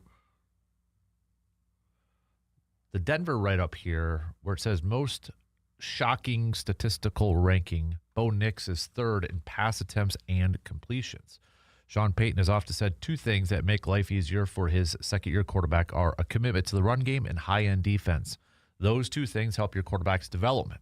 While 13 games in the season, the Broncos undoubtedly have one of the league's best defenses, but with a wavering commitment to the run game, Nix is now one of the league's most active throwers. He was efficient against the Raiders, connecting on 31 of 38 attempts, but he's still minus 2% in completion above expectation per NFL Next Gen Stats. That is going to, when we get to Football Friday, I'll just throw it out there right now. I do think that is one of the key matchups for this game is, does Sean Payton, as the offensive play caller, does he kind of keep with that trend where they're going to throw the ball more, or is he going to commit to the run and try to run up the middle? Does he look at that Bears game and say, okay, we're going to try this? And does he stay committed to it? That to me is going to be one of the key matchups in this thing is can Denver stay committed to running the football like Ben Johnson, like the Bears were in that second half against Green Bay? Or they're going to get a little antsy. We see this a lot of times with coaches or play callers, right? You get a little antsy. Okay, something's not working right away. Let's switch it up. Change it up. Oh, it's officially official. Phillip Rivers has now signed with the Indianapolis Colts. Practice squad. He's starting, though, right? I mean, you've got 4 games left. He's starting, right? And these 4 games for the Colts are just, there ain't no picnic. There is no picnic in that thing. You got to throw him out as a starter, right? I mean, if Phillip Rivers, I know he was kind of like borderline. He was a finalist for the Hall of Fame. I think eventually he probably makes it. But, I mean, if this guy wins 4 games for them and leads them to the postseason, you just start making the bus now. Just start doing it. That you're out of the league since 2020. You come in and then, ooh, yeah. Heck yeah. I want to see it happen. I don't have a rooting interest in the Colts other than, Jonathan Taylor being a former Badger, Chris Ballard, a former Badger too, their general manager. I want to see this happen. Why not? It's in the AFC. Doesn't really affect Green Bay. I want to see this happen. That would be such a cool story. All right. Shot clock's going to cut me off here. We got some news updates, and then we'll chat some more Packers football with Rob Demovsky from ESPN.com. He'll be joining us coming up just past the top of the hour.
All right, the final hour on this Wednesday morning coming at you here this morning. Thanks for hanging out with us, whether you've been outside, maybe shoveling, snow blowing, plowing, whatever the case may be. Thanks for hanging out here this morning. Be safe out on the roads. Again, you can check out the latest delays and closings at sportstalk1051.com. I know some of these schools on their outer side of the listening area may have changed from 2 hours late to full closure, but Eau Claire still just a couple hours behind here this morning. So we're going to get back to some more Brewers talk. I got a few texts from all of you out there on that Shoe Doctors bullpen line talking some Brewers with the winter meetings going on and such. We've got Blue Gold basketball, the men's team, going to be back at it. Newly minted top 25 Blue Gold men's basketball team, undefeated to begin the season. They're going to be at home at the Sonntag Center, taking on the University of Northwestern Minnesota. And our guest here, Rob Demovsky from ESPN, who knows a little bit about this team and such, has been following them. I mean, Rob, first of all, good morning. And, I mean, your thoughts on this Blue Gold basketball team, the job that they've done so far this year, dude. Yeah, I've obviously got a personal tie-in. My son comes off the bench for the team, and it's been a lot of fun to watch them sort of grow here. And, I mean, they're, what are they, 8-0 and cracked the top 25 this week. I do think that, it's a really good team, but I don't know that it's been tested like it will be tested once conference play starts in a couple of weeks. Yeah, no doubt about it. But, I mean, they've been racking up some of the points, too. I mean, this is the best start since 1999, I believe is what I read here, too. So, Coach Zach in year two doing a really good job. Hopefully the Sonntag starts to fill up as the year goes on. Absolutely, dude. Absolutely. Well, hey, again, thanks for hanging out with us a little bit this morning and chatting some green and gold. So going back to that win against the Bears, obviously, all the talk with the rivalry with the coaches of Ben Johnson and Matt LaFleur and such. Yeah. But after the game in the locker room, obviously Packers fans were pumped and excited about it. What was the vibe like in the locker room? Was there kind of like a vibe of we're not done yet, we still got a lot of good games or good competition left? What was kind of that vibe from the players and the coaches? Yeah, I mean, that's a good point. That's a good way to put it. I mean, certainly they were, it was celebratory, but, there were a lot of guys saying, hey, we've got these guys again in 13 days, which, it's even closer than that now. And they also know that they've got a really, really hard game this week at Denver. I mean, Denver's defense is, probably as good as anybody's in the league. And, the Bears have the Browns. So, if the Packers slip up this week, you would think the Bears beat the Browns, and then we're right back in the exact same situation we were for the previous Bears-Packers game. So, the Packers don't want to let the Bears back into this thing. And, the quickest way to do that is by losing this week at Denver. So, I also think Matt LaFleur was, biting his tongue as best he could. Didn't want to say anything about Ben Johnson or anything inflammatory, but anybody who watched that post-game handshake and the quick blow-by that it was, I'm sure can get an idea of just how Matt LaFleur felt about it. Yeah, and I loved your GIF or GIF. It's not quite the Tom Crean blow-by when you posted that out there and such, but I mean, it obviously looked like it was something. And I don't know if you've noticed this too, but like even listening to Ben Johnson's pressers and such, he talks a lot about Jeff Hafley, but I don't know if he's even mentioned like Matt LaFleur by name in some of his pressers. Yeah, it was interesting last week, Dan, because we talked about that a lot with LaFleur, but late in the week when we got the coordinators, we asked Jeff Hafley about it, and really if you think about it, Ben Johnson was the offensive coordinator in Detroit, and who's he going against? He's really going against Jeff Hafley and that Packers defense, and to say he beat Matt LaFleur twice a year, really he beat Jeff Hafley twice a year or twice last year in Detroit. So, I think Jeff took it a little bit personally too, although he did, he said the right thing, and he said, we'll let those two guys, meaning the two head coaches, battle it out on Sunday. But I mean, I think the Packers defense is playing well. Obviously the second half, they had a stretch where they couldn't necessarily get off the field. They were letting up long drives, but the Bears had run the ball like crazy last week, and against the Packers last week, their longest run was 9 yards. Yes, they had a lot of 7, 8, 9 yard runs, but the Packers, at least contained the explosives. Yeah. Speaking of that defense, Rob, with these Final Four, you got the Bears again, you got Denver coming up in Baltimore in a couple weeks. How big of a concern should it be for that Packers, for that interior defensive line, especially with no more Devontae Wyatt? Yeah, I mean, it's interesting because they did add a couple of guys last week and big guys, like really big defensive tackles. Jordan Riley, who they signed off the Giants practice squad, I believe. He played last week, played a handful of snaps, and he's going to only get more acclimated. And then they had a waiver claim last week, from Seattle, and he wasn't active, but they did add some size to the interior of that defensive line after losing Wyatt. I mean, it's a concern, but getting Quay Walker back last week, the inside linebacker, I mean, he's had a really good year, maybe his best year. That has helped. The guys like Isaiah McDuffie, have played much better this year than they have in the past. So I do think that it's not ideal, but I do think they are equipped to still be able to handle it. We saw the return of Jaden Reed last week. Packers got him active very early in that ball game, and I know this is a team. When Tucker Kraft went down, the question was, can Luke Musgrave replace Tucker Kraft? But could you make the case that maybe Jaden Reed is the guy that replaces Tucker Kraft because of the yards after catch, because of going across the middle of the field? Yeah, and I mean, getting Christian Watson back too. I mean, Jaden Reed was out since week 2. Watson didn't play till week 8. Tucker Kraft, was out before then. Watson and Kraft never played together, I don't think, this year. If they did, it wasn't much. So clearly, at least going into last week before Reed was back, Christian Watson had sort of become the focal point of the offense, and then Reed just does so many different things. They can get him the ball, jet sweeps, and swing passes, and just get him out into space. So I do think, offensively, they're in a good spot even after losing, Tucker Kraft. And Musgrave's not Tucker Kraft, but he has a chance to make some downfield plays. I thought he caught the ball that got overturned by replay this past week. I'm not sure what they saw to rule that incomplete, but I mean, it did show, even though he didn't make the play, I guess technically it did show some of his ability down the field. Mm-hmm. Jordan Love, the year, I mean, I think we looked it up earlier. His odds, third best odds to win MVP this year, according to DraftKings and such. And we know he's like top 5, top 10 in a lot of categories. Go back to a couple of years ago when he was the starter and such. I think a lot of people was like, the deep ball, maybe he's got to work on the accuracy and such. Yeah. Has that been the biggest improvement you have seen from him, from watching him over these years? Or what else have you really noticed from him in terms of growth and improvement? Yeah, I think I'm actually writing a story for this week on ESPN.com about his ability to get the ball down the field at a better rate. Obviously, like we talked about, having Watson back has helped, but and they've actually been more aggressive throwing the ball downfield since Watson got back. But I mean, if you just look at percentages and completion rates, like that's the area where it's just been the biggest jump.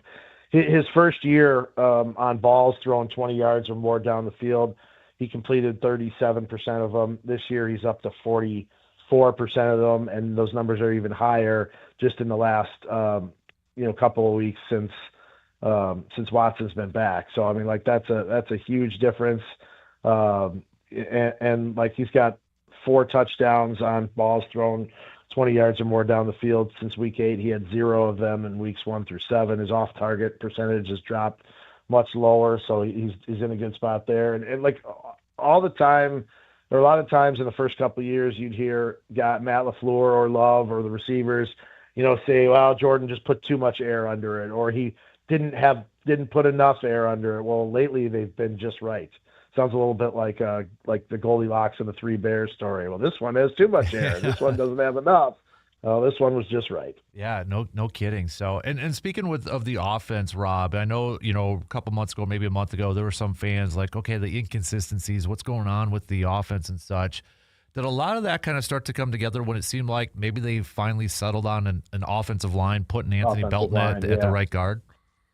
Yeah, and Sean Ryan settling into center. Obviously they didn't want to lose Elton Jenkins, but Sean Ryan's done a really good job there. The long-term question is, what do you do with Jordan Morgan, your first-round pick from 2 years ago, who really didn't play very well at guard, and now Belton has played well. I mean, that's an off-season problem, I guess. But, yeah, they have settled in as an offensive line, and it's allowed Jordan Love just to have just a little bit more time back there to make some of those down-the-field throws. So looking at these last 4 weeks, I mean, this NFC is just kind of all over the place. I mean, I feel like every week it's going to shuffle around, in terms of standings and such. But looking at this Denver game, with that offensive line, you've mentioned it earlier with that defense, they can get after the quarterback and such. Yeah. I mean, looking at that matchup, do you see a pretty good game? I mean, we had some people kind of chiming in like, oh, okay, well, how good is Denver? Their offense, Yeah. but their defense looks really special.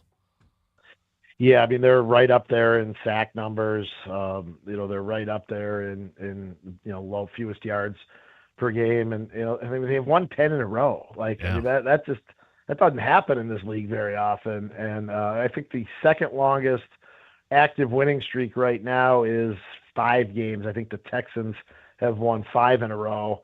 Nobody in the NFC has won more than 4 in a row, and that's the Packers. You just don't win 10 in a row in this league by accident. So I think that has everyone's attention.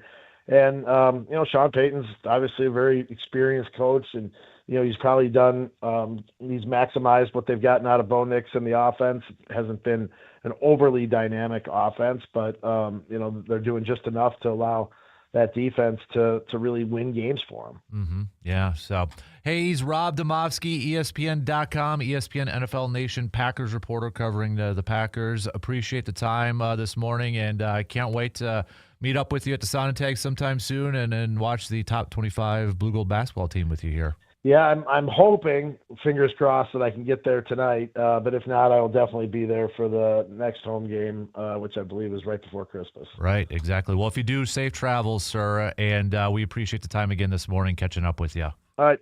You got it, Dan. Anytime, we'll be seeing you. You got it. There you go. Rob Demovsky, ESPN.com, NFL Nation Packers reporter, joining us here this morning.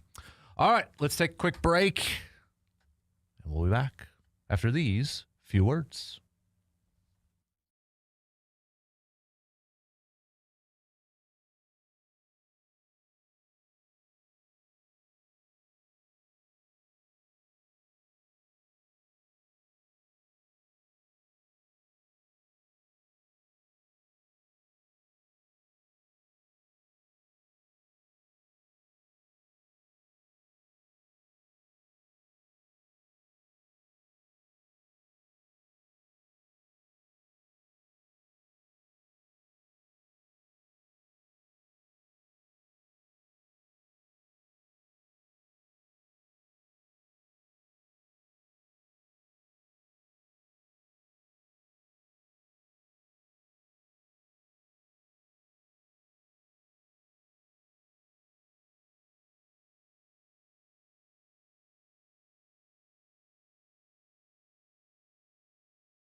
Big thanks again to our friend Rob Demovsky for joining us for a little bit this morning to chat some green and gold. We'll put that up in our podcast a little bit later on. Man Cave Podcast, 715 Green and Gold Tailgate Podcast. All right, let's do some power rankings, shall we? Do a little power rankings here this morning. Top 10, before we get to it, we had Tim in the Cooley region send over his 10. I'm assuming this is 1 through 10, right? The first one is your number 1, and then Lions being the 10. So he's got Rams, Broncos, Patriots, Seahawks, Packers, 49ers, Bills, Jaguars, Texans, Lions. All right, so mine, I'm going to go...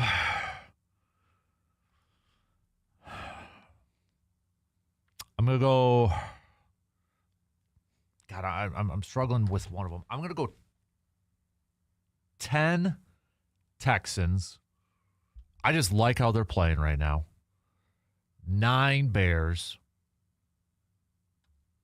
8 Jacksonville. 7 San Francisco. 6 Buffalo. Green Bay 5. Seattle 4. Rams 3. Broncos 2. Patriots 1. That's going to be my top 10. Eagles just on the outside. I put the Eagles at 11 and the Lions probably at 12 too. Then there's the Chargers. Yeah, Chargers. I'd put like Eagles, Lions, Chargers in that mixture between 11, 12, and 13. Honestly, I feel like the top 13 teams are those teams that I just all mentioned. And then I think there is a little bit of a drop-off. Because who would you put like at 14? I mean, you roll with the Steelers, who are 1 game above 500. You got the Cowboys, who are at 500. You know, the Colts are 8-5, but I mean, they're trending down big time. Maybe you throw in Carolina, who's playing some good football.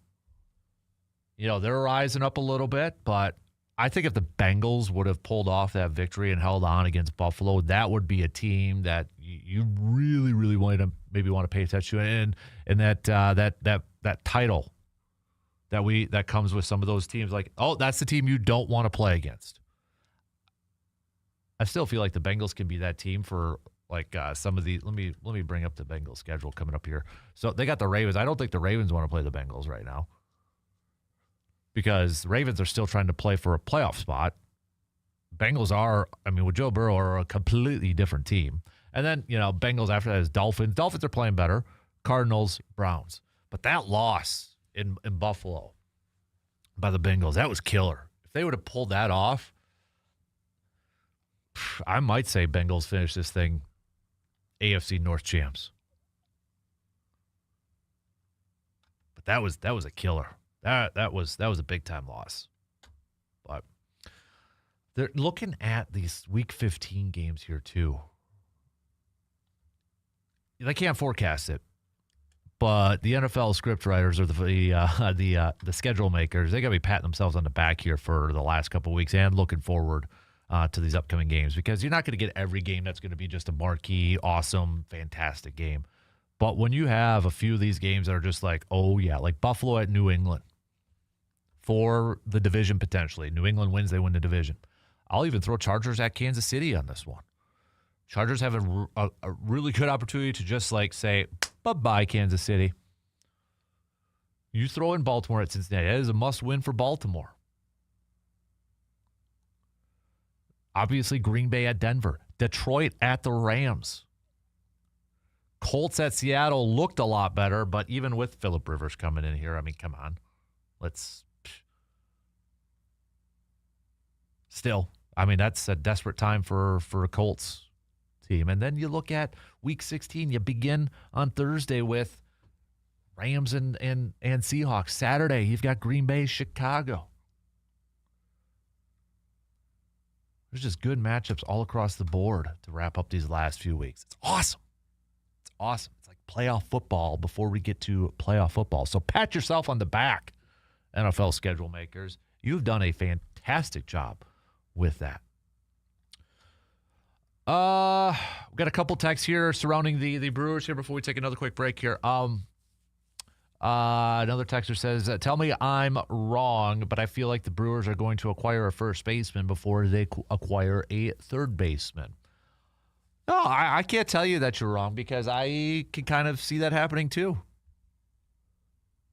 I wouldn't be surprised if they go out there and maybe try to find a first base. Like, the question is going to be, are they ready? Are they willing to give Andrew Vaughn the full-time, full-up spot at first base? Like, they're ready to make him the everyday, like, they're going to roll. They could. They absolutely could. Is there a little bit of a risk involved in that? 100%. Absolutely, there is some risk involved in that.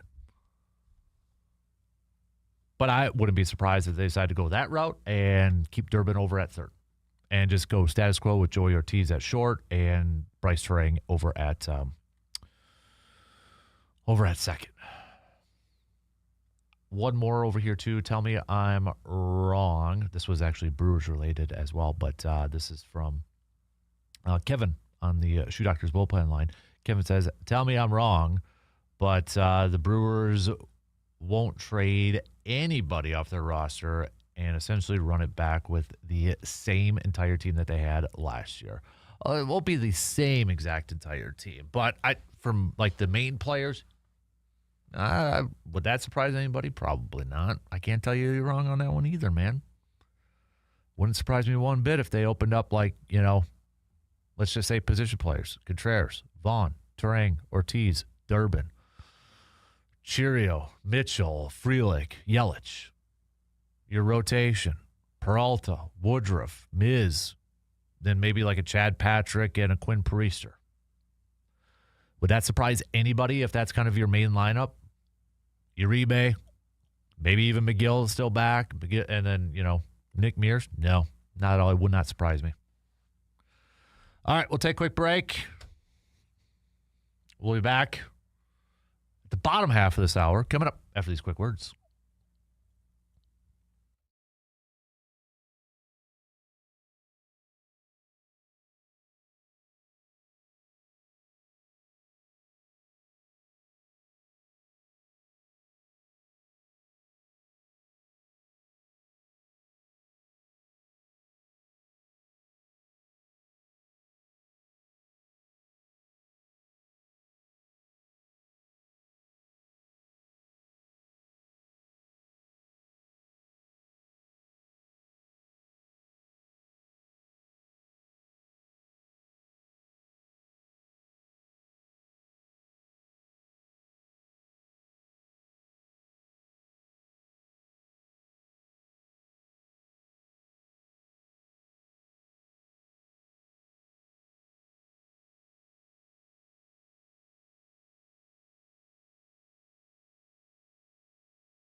Got about a half hour left to the top of the hour here. So last call for your Wild Card Wednesday topics, where we put the producing in your hands. If you got a topic, something that you want us to chat about, or you want to throw it out to the rest of the armchair MVPs out there, hit us up with a quick text at 715-830-1912 on that Shoe Doctors bullpen line this morning. So also, final thoughts. If you just want to get your Am I Wrongs, Am I Wrong Wednesday, you can send those puppies on over as well. You can also join in on the YouTube video chats, where we've got quite a few people over there as well. So, how were the which one are you on? How are the roads coming in there, Lucas?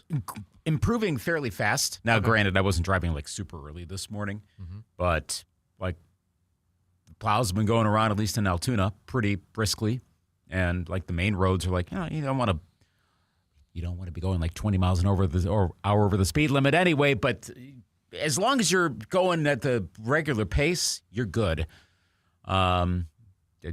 T. Rye from our sister stations just popped in a few minutes ago, and she said the same thing, like, they're making some quick work of everything today. So I think most everyone will be good. It's just a matter of, like, the big thing today, it's kind of a wetter snow. So if for whatever reason you have not shoveled or snow blown, it's one of those kind of snows. So pace yourself accordingly today. I did half of mine at 3-something this morning, so we're good to go. Yeah, I did. Yeah, the smart move is you do a little bit last night. That's what I did too. That's same here. Yep. I mean, the furrow's the furrow. What can you do? But you do a little bit more of the rest in advance, and it's all a little easier. You get your nice workout. It's all good. You had to be goo goo gaga last week after the Brewers with their powder blue jerseys being announced out there. Which, I mean, I don't know, didn't have a whole lot of reaction from our peeps about it and such. But, I mean, it's a little bit of a throwback. I mean, now I can wear my Robin Yount one probably a little bit more and get away with it, but not quite full-on powder blue with gray pants. What about the pants? Like that? Okay, so here are the Brewers making a move that's almost certainly going to be a fan favorite. It's going to sell well. I think this means that the powder blue brew crew is being discontinued. I think that when you put, because we'd been speculating about what's going to happen when the 3-year turnover happens and they have to get a new City Connect, but they've also got that 4+1 rule. So can they do like the Red Sox and make the Brew Crew one an alternate, but then which one do they push out? That's kind of a tough call. I figured if they were going to do it, it would be the gray one, but then you're left to just wear the navies on the road. Well, I think this solves it. Right. Because powder blue is pretty clearly a popular thing. You've seen that at American Family Field. I have a Robin Yount one. So exactly. I mean, I got my Paul Molitor one. I mean, granted, for me, that's nostalgia stuff because that's when I started following baseball. But a lot of people love the look. I think that's why they put it on the City Connect, even though they didn't pull the trigger back in 2020. And that was right about when powder blue was coming away from being just a pure throwback retro thing. And like, okay, maybe teams could wear it on a regular basis. It was like, if you remember around that time, I think it was like the year after the Brewers unveiled their current set, is when the Blue Jays brought out their alternates. The Cardinals brought their Victory Blues on Saturday, speaking of 1982. The Rangers did their thing. The Twins for a bit did. You started to see more of that. I don't think the Brewers are quite ready to pull the trigger on a road powder blue yet, but they knew it was popular. So they put it on the City Connect. It worked. Now they got to change the City Connect. So what do? Pretty easy solution. I'm sure they have data that shows that the road grays are probably the least purchased. I know this is like merch is driving everything, but the merch drives a lot. But also you can tell with the Brewers. There's uniform trackers out there. You can find the exact numbers, but eye test sure seems like they wear the Navy alternates more than the road grays when they're on the road. I think they like that more than the road grays. The grays are a little bland. Let's be honest. That's kind of what it is. So made a lot of sense to do that. Powder blues, I think this was in motion before the Blue Jays were there's so much in the playoffs last year, but that kind of mainstreamed it. Royals broke out the pants last year. Like, it's becoming more of a thing. So it'll be a fan favorite. Players evidently are fine with it. But it's hilarious that this is clearly moved toward it. A lot of this is made towards the fans and 95% of the reaction was, what is wrong with the pants? Nobody's going to buy pants. Usually when you say nobody, nobody is going to buy pants. Do you know anybody who buys baseball pants? Well, that don't play? That don't play? Yeah. Just for fun? Yeah. No, I don't. You can't go to Shields and buy Brewers alternate uniform pants, okay? But people are pretty passionate about that. I mean, and of course it's not universal on even liking it. Some people prefer gray, some people prefer whatever. Fine. But I can't remember who it was. I think it might have been like a beat reporter who said like they were talking to a Brewers front office official and saying like, you're all getting killed over the pants. That became a thing last week. Like anytime they'd post something, it's like, yeah, and also make the pants blue too. I don't know if it was an oversight. I don't know if it's because they saw the Rays do it. Well, didn't the Brewers wear the Brew Crew on the jersey on the road a handful of times too? So I don't know. Yeah. So, I mean, it's not the worst thing in the world. There's some precedent, but I'll bet they change it eventually. It's not that big of a deal. I can't imagine it's like a 2021 supply chain thing. But yeah, the overall headline, I love it. First time since 1985. They've had them as their official primary roads, even if they end up wearing the navies more frequently. Mm-hmm. Interesting. I think it was at sportslogos.net pointed out, they are the first team to designate a primary road uniform as a powder blue, or, jersey, I guess we still got to say, since the last wave ended in 1991. If you remember, the Expos and the Royals still had powder blue uniforms, then they went to gray, and then we were all gray with, except for the Padres and their sand and such. This is the first one to make it a primary as opposed to like the Blue Jays and Cardinals nowadays with alternates. Mm-hmm. So Brewers, a little pioneering in this modern era. And I wonder if we see more of that. Like, do the Blue Jays, having worn theirs as much as they did in the playoffs, do they kind of make them primary? Do the Royals go, oh, Brewers, you're doing it now, we're going to do that? And we may see a little more. We're not going to see the Yankees do it. I think we're about at the limit of who's going to do it. Mm-hmm. But I like that the Brewers were one. I think it makes sense. It's an aesthetic thing. It's subjective, but I love it. Yeah, to paraphrase my daughter, as she likes to say, my heart is happy after seeing that. I was very pleased. What you said you're going to probably wear your Yount one, but what do you think of this? I don't mind it. I mean, I'm not so much into it, maybe like how I am for Packers stuff on there, if that kind of makes sense. By the way, I did get the mini helmet of the leather one. Nice. Which is really expensive. But I had a gift card to use up. So okay. Well, you had to do that. Fine. But you know what else I had to do? Then I'm like, okay, I got that one. I got a full-size yellow one.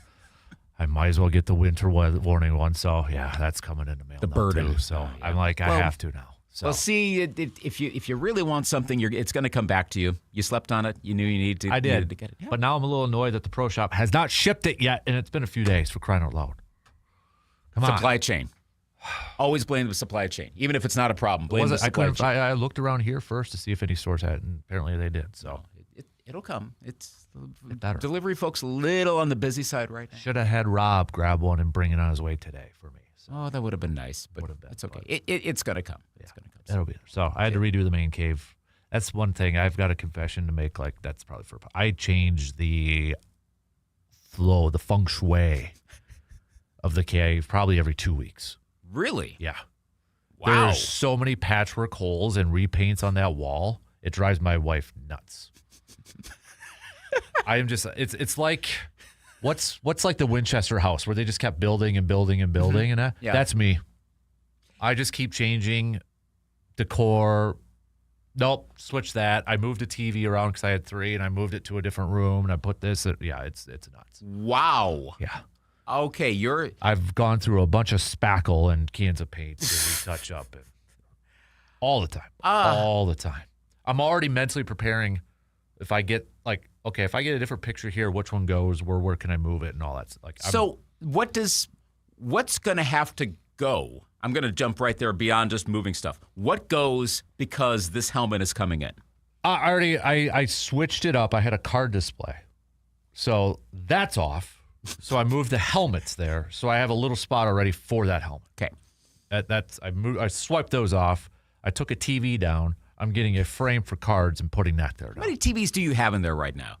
Or had, I suppose. I got 3. Okay.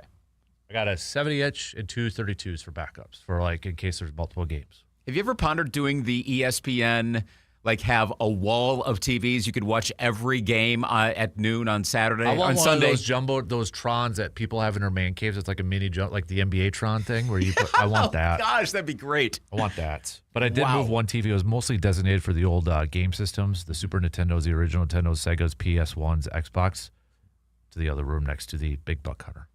So where does stuff get shunted? Is that like the cards It used go to be the there? bathroom. Okay. Like I have walls in there. Mhm. I've died down on that though. Okay, so compromise situation going on here? I just don't get as much anymore. Wow. It Pour also one out for helps. It Casper also here. helps to have an 8-year-old that wants some of that stuff. So I'm like, hey Hudson, do you want this? Yeah, put it in your room. I don't want it. That's So, good. That's good. Is there enough room it can keep growing for a while, or is he about max? He's maxed. Oh boy. Yeah, he's maxed. That's a Christmas week project. Oof. Might be some hard choices coming soon. We're remodeling his room. Okay. So He's going to be just like you. He's going to be changing it like every day, though.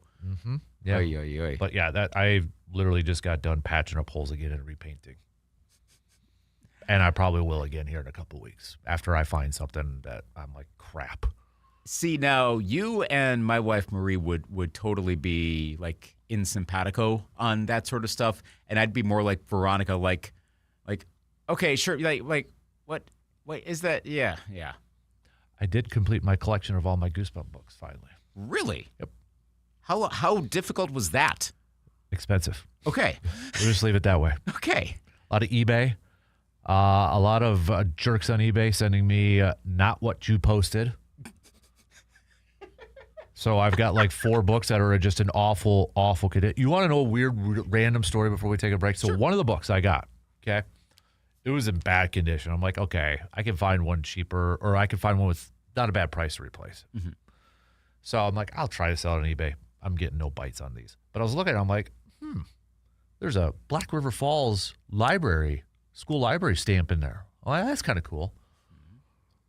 And then the name in there, I'm like, that's my wife's sister's name. They went to Black River Falls. So Veronica's like, this used to be yours? Yep. And I bought this off eBay like years ago. What? Yeah, it was kind of cool. She didn't want it though, but so it's like kind of weird. It's kind of weird that way. What are the odds of? No, seriously. What are the odds of that happening? I know, right? I know. I can't imagine that. Wow. Yeah. All right. Yeah, we got to take a quick break here. We'll do some picks, do some more baseball talk as hot stove season is coming up. By the way, do you know why they call it hot stove season?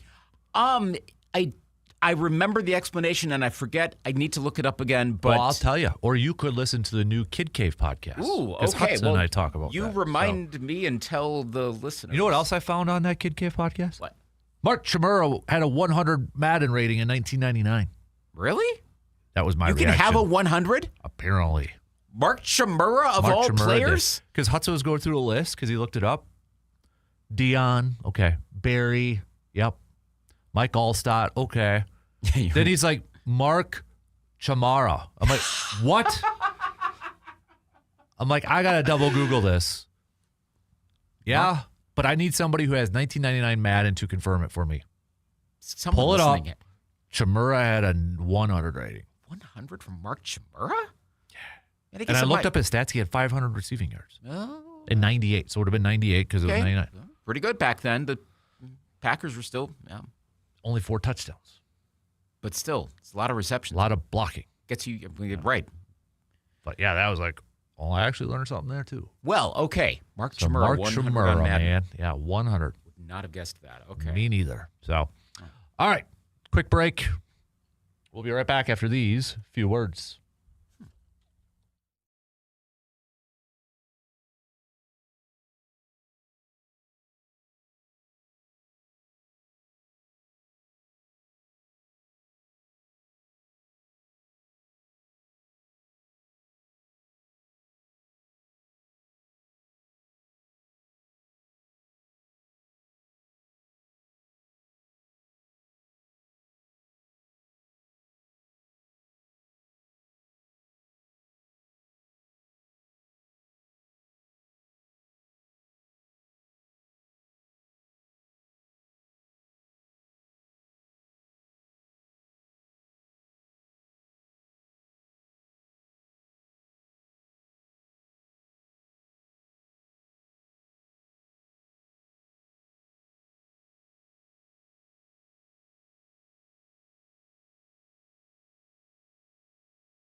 All right, let's do so. It's been a hot minute since we have Bucks games, and they're not in it yet tonight. They don't play till Thursday. So. Oh, that's right. The whole cup. You're not in the cup, so you get these extra. Oh, yeah, the cup. The cup. Correct me if I'm wrong, and does it seem like a lesser thing this year? And not just because the Bucks aren't playing for the cup. It felt like a bigger thing the last 2 years, and this year, outside of the Lakers and their court, thank God, props to them for being like, no, we actually want to play a game. Does it feel like it's not as big of a deal this year, or is that just a me thing? I think it's not as big of a deal. Okay. No. I mean, part of it could be just because, Bucks are poo-poo right now. But even that, I mean, I don't think I was kind of like, oh, Orlando advanced? Okay, cool, sort of thing. Yeah. I think that's kind of getting Does maybe other stuff out the window. Yeah, NBA overall, I think, is pretty quiet. Yeah, outside of like the Chris Paul thing, Yeah. and that doesn't really have to do with what's happening. I mean, the Giannis, but even that kind of died down really quick, it feels like. Yeah. Like that got shut down right away. But That was remarkable. It felt like, we are now going into the arena of Giannis trade. Like it's for reals now. Yeah, not really as much. no. And that's without Giannis saying anything. No. Kind of publicly coming out and saying anything. Probably So, getting injured was a bit of a contributing factor. I think that probably helped a lot because then I shouldn't say help, but I mean, then he doesn't have to talk to the media after the game. That sort of stuff. Did his trade value go down? And there's all sorts of factors in there and blah, blah, blah, blah, blah. Yeah. So we got the Thunder who are 23-1 right now. When do we start talking about best record? So the Basketball Reference SRS is like the best ever. Their point differential is off the charts. Yeah. Like, sure. Who are they playing? If it's not the Pistons. They got the Suns right now. I mean, to me, is it Thunder and everybody else? Like, why am I watching the NBA? It's the Thunder Invitational. Yeah. The OKC Invitational. I was looking at this again, we were doing a Kid Cave podcast, and I saw the point differential for the Piston or for the Thunder. And I'm like, it was 16. 16. That's ridiculous. That's not even fun. I mean, for crying out loud. 16.1. I think at this point, if you're able, anytime a Thunder game does come on, we have to recalibrate our perspective to appreciate what you're watching. I'm not quite ready to do the whole, we are watching absolute excellence, but it's in the point where I have to start considering that. Like, if there's a Thunder game on, watch it so you understand what you are watching, because you might be in the realm of talk to your kids about this someday territory. Yeah. They might be that good right now. Unbelievable. I mean, look, if they can go for history, if they could do 76-6 this year, something that we thought was not possible. Even if it's like that and they don't win a championship, I think that'll still kind of be remembered. Yeah. More so than what the Warriors with their 9 losses and then they fall to game 7 against the Cavs. But at the rate it's going, could they? I mean, I think at some point they're going to rest. They'll end up. But would be an interesting case. Let's say they're at 4 losses and we're in mid-March, and they've gone way ahead of clinching every tiebreaker. They've got home court. Then I think it really starts to kick in of are they going to go for the record, or do they try to rest a little bit? Which is interesting because on one hand, you could say, well, they won it last year, so yeah, they'll add this to the legacy. But then, yeah, they won it last year, so maybe they need a little extra rest because, I mean, that's why you hear people saying, hey, this is what's going on with the Chiefs. They're just, because they go to the Super Bowls all the time, they're worn out. Play more games, literally, that's more work than the other players and the other teams have. Of course, it's a pretty young team, too, so they've got the legs to do it. Exactly. And the draft picks, too. I was just going to say, it was just a couple years ago, we were making fun of all their draft picks. And I mean, they can keep replenishing it. I know we keep talking about dynasties that never materialize. This might be a regenerative dynasty. Maybe. It's early, but maybe. Yep. So yeah, I picked the Thunder over the Suns. Yeah, me too. In the quarters. And you got the Spurs and the Lakers. On a normal court? Yeah. I'll take the Spurs. I'm going to go Lakers for that one. Let's do some NHL picks. How about the Rangers taking on the Blackhawks of Chicago? Blackhawks improving some. I'll take Chicago. I'll go Rangers. How about the Red Wings in Calgary? I'll go Detroit. I'll go Detroit as well. How about Florida taking on Utah? I'll go Florida. Yep. No, I'm going Utah. I have to. They're my third favorite team. Still, okay, you're ranking them still, even though they didn't quite. Okay. They still hurt my feelings. They should be one, but they're third. But they're ranked. Yeah. All right. Los Angeles at the number one team of all time, Seattle Kraken. You're Kraken. Hey, you're a loyal Kraken fan. I'll give you. I just got to remember I have a hat of them that I need to wear more often. Props to you, and I'll wear the merch. Yep. I'll take Seattle. Yep, I'm going to go with the Kraken too. So, so we got.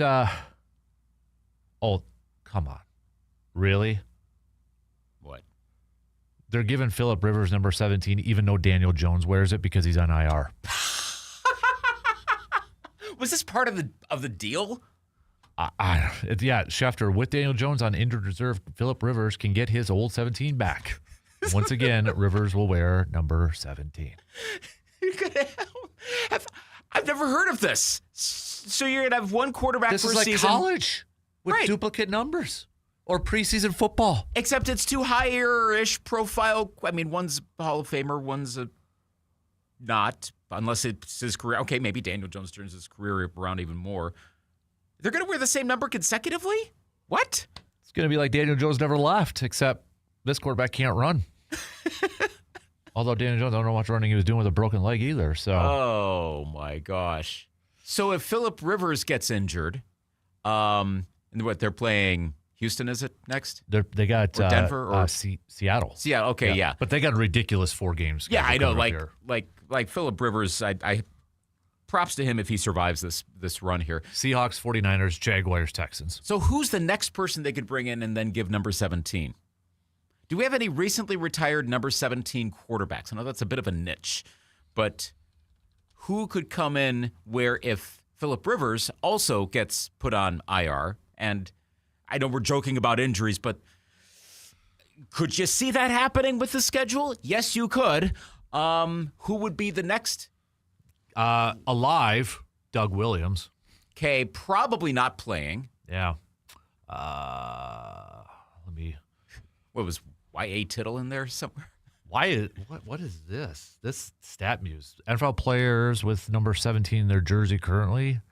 Aaron Rodgers? No. Oh, come on. Did they get AI to do that or something? Apparently. Oh. That's bad. Yeah, 17 is kind of a. Yeah, I don't think so. I'm just kind of going through this and. No, I don't think so. Oh, I mean, Dorian Thompson-Robinson, is he available? Okay. Jake Delhomme. There we go. Jake Delhomme. Come on. Probably not him. I suppose if the Bills loaned Josh Allen over for a game or two, we got could to do like soccer style. Available okay. players. I mean, again, you could soccer on a loan system, loan them out for a couple games. The Bills lock into a particular playoff spot. Let's see, Gardner Minshew. If I'm reading this again, this is an AI thing. He's a backup with Kansas City. So potentially, if they cut him loose, I think if he was available, he would be starting this week. And actually, he was with the Colts when they made 2 years ago, I think. So this also could happen. Again, not available, but still. Yeah. Let's see. Yeah, there's a Google Doc here with assorted numbers. This is I am now rooting for the Colts to do this. I'm not a big Phillip Rivers fan. I want him to win the next 4 though, and get to the playoffs because I call dibs on that script for Netflix and Walt Disney because that'll be made into one of those corny Walt Disney sports movies. And I call dibs on the script. Have you filed? I will right now. You do that. Don't know how, but I will. Okay. Because you know it's going to be made. By the way, Ryan Tannehill, though I think he already said no. And I forgot about Tannehill. And the Brock Lobster. Osweiler. Yeah. So there's still some more recent number 17s. It could be a Colts quarterback. How about Ryan Tannehill? You know what? I got enough money. I don't need to play anymore. Potential playoff team? Nah, I'm good. You know what? Be honest about it. That's good. Sure. I got cash. We're good. I don't want to get injured again. That's fine. Yeah. More power to you, dude, I guess. So, Phillip Rivers, hey, I got grandkids to feed now. So, yeah. The jokes about Phillip Rivers on social media were excellent. I mean, not mean, just excellent. Yeah, well, I mean, what's Kerry Collins doing these days, too? So, I mean, for crying out loud, Jeff George probably would come out and chuck the pigskin for a little bit. He probably would, too. Yeah. All right. We're missing the obvious one of Favre, but, that's – come on now. Let's not be too that dramatic could with this. no. Let's Let's just not be too dramatic. not do that one. All right. Well, we'll work on your trademarking fast. Yeah. Go Colts. Go Colts. Cool. So, yep. Well, Jonathan Taylor, you got a Badger connection. Yep.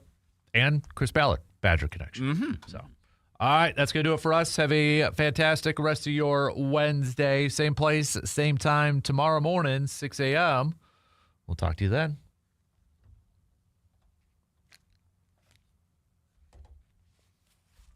All right. I'll have to shovel some more. If you see Hovind from the Blue Goals out there, just send him in.